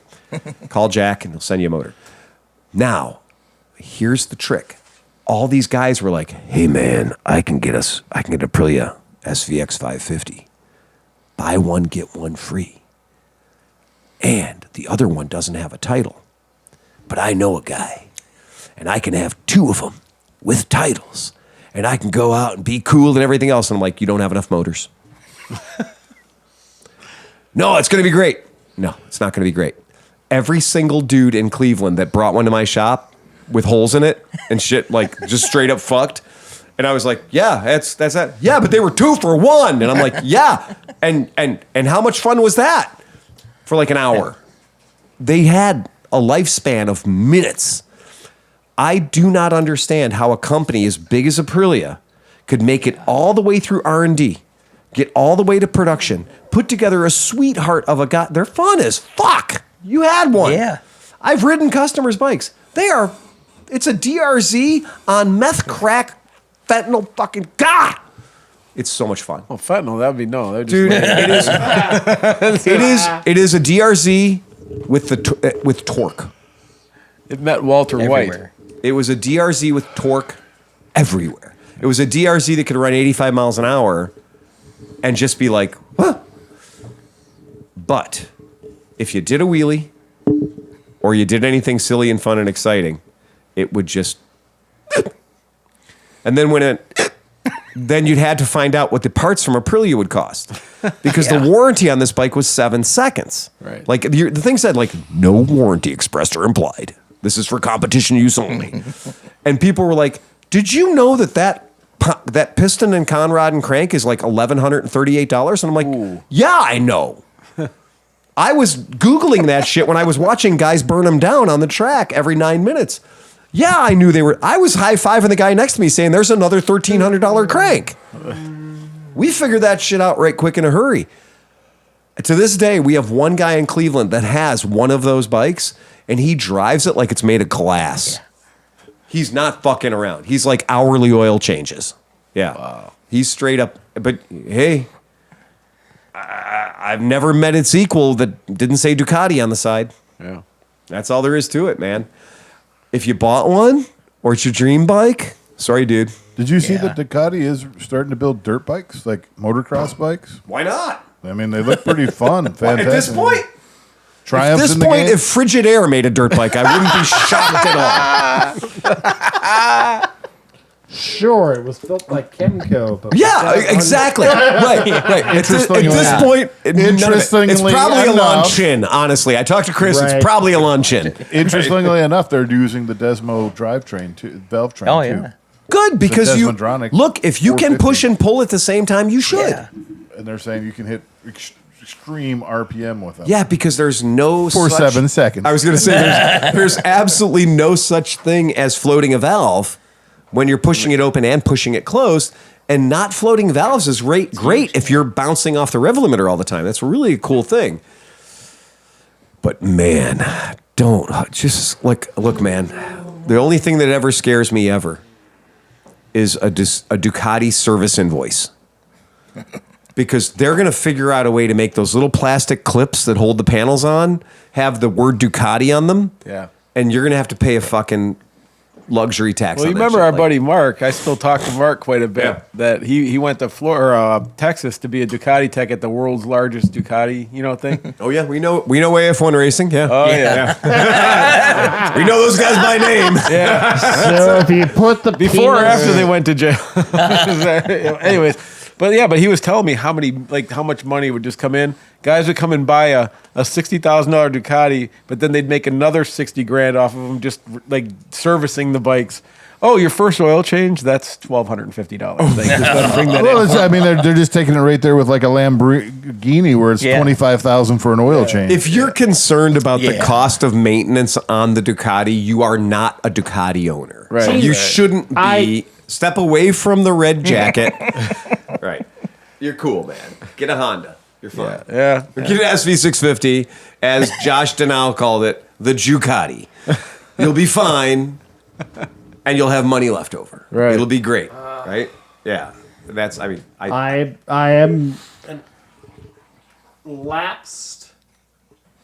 Yes, you've been lapsed. You're about to get lapped again. I think somebody's showing you a blue flag. I think we're going to red flag him and do the old fucking. Here we go. There we go. Tom's going to bring it home. Let's bring it home, Tom. No. Hold on. Church of Desmo. I'm lapsed Church of Desmo because I was a Ducati acolyte for a very long time. It's a thing to be a Ducati tech. You have to be in the Church of Desmo. That's good because I got a fucking multi-strada 1200 in my showroom now. Just let him go. And I can hear the belt breaking. Right? Let him go. No. Let him go. If it's been more than 3 years or 1,200 miles, you have to have a belt. Okay. Again, I told you, I can hear the belt breaking from here. That is it. Exactly. Right. Yeah, it's Lapsed I'm so Church of glad Desmo. that you are Ducatisti. Oh yeah. I'm so glad Ducati because you get to work on the multistrada, I know. and then we get to find a buyer for the multistrada, which means interviewing a bunch of people that really shouldn't own a Ducati. Right. Right. Because that's what multistrada means. Is I should know. Multistrada means a slightly overweight 50-year-old man. Tom, can you say multi-strata 10 times in a row for me? No, Multistrada. Where are we at, Cinch? Multistrada. We're at. You got to say testostrada, yeah. Testosterone. Super leggero. We are at. Oh, you're turning me on. Oh, me Bruno. We are at. Seamus is at the bar, and he gets a call from his wife, and he's like, "Oh man, what do you want, dear?" She's like, "Seamus, I need you to come home immediately. I have to talk to you about something important." So he says, "All right, lads, I have to go and talk to the wife." They said, "May the Lord be with you." So he gets home and he says, "What, dear? What made you call me and have me come all the way from the pub home?" She said, "Seamus, I found your secret safe." Safe. That's what I said. I said, "Safe." Okay, safe. Yeah. Safe? So, sorry, I was trying to do an accent. He's like, Safe? "What woman? What's Oh safe?" my God, safe. What's safe? And he says, "The safe under your bed, Seamus. I found it, and I was able to open it. And you have some questions. You have some answers to tell me." He's like, "Okay, woman, what are your questions?" She's like, "Well, I found $40,000, Seamus, and 3 eggs. 3 eggs were in the safe. Can you explain yourself?" He said, "Well, let me tell you about the eggs." He's like, I regret to tell you this, but every time I lay with another woman in town, I put an egg in the safe." She goes, "Seamus, but after 45 years, I guess the 3 eggs aren't that bad. I guess I can forgive you for that. Now tell me, what are the $40,000? He's like, "Well, woman, every time I get a dozen eggs, I sell them for $5. So, depending on the level of Patreon you're at, Married for 45 years. That's the part of the thing. Like, I've been married for 20 years. Yeah. He's married for 45 years. Yeah, but dude, 12 divided 5. I think it's That's like the desolation of Smaug. Chris, you've been married for a long time. How many years have you been married, Chris? 37. 37 years. I just realized I've been married for I can top 23 him. years. How many years have you been married? 40 this year. 40? He's basically Seamus. Fucking Seamus is sitting right here. oh, for fuck's sakes. For fuck's sake. He's got a dozen eggs in his pocket. Rolling up on $5 the hard way. Fucking So- A, man. So, Mickey, you said you're divorcing Minnie because she's really silly. No, I said she's fucking goofy. That wins. That is a good out. I like it. Saved. Oh boy! I approve of that joke. John, play us out of here, baby. Ride fast, take chances. Episode 454.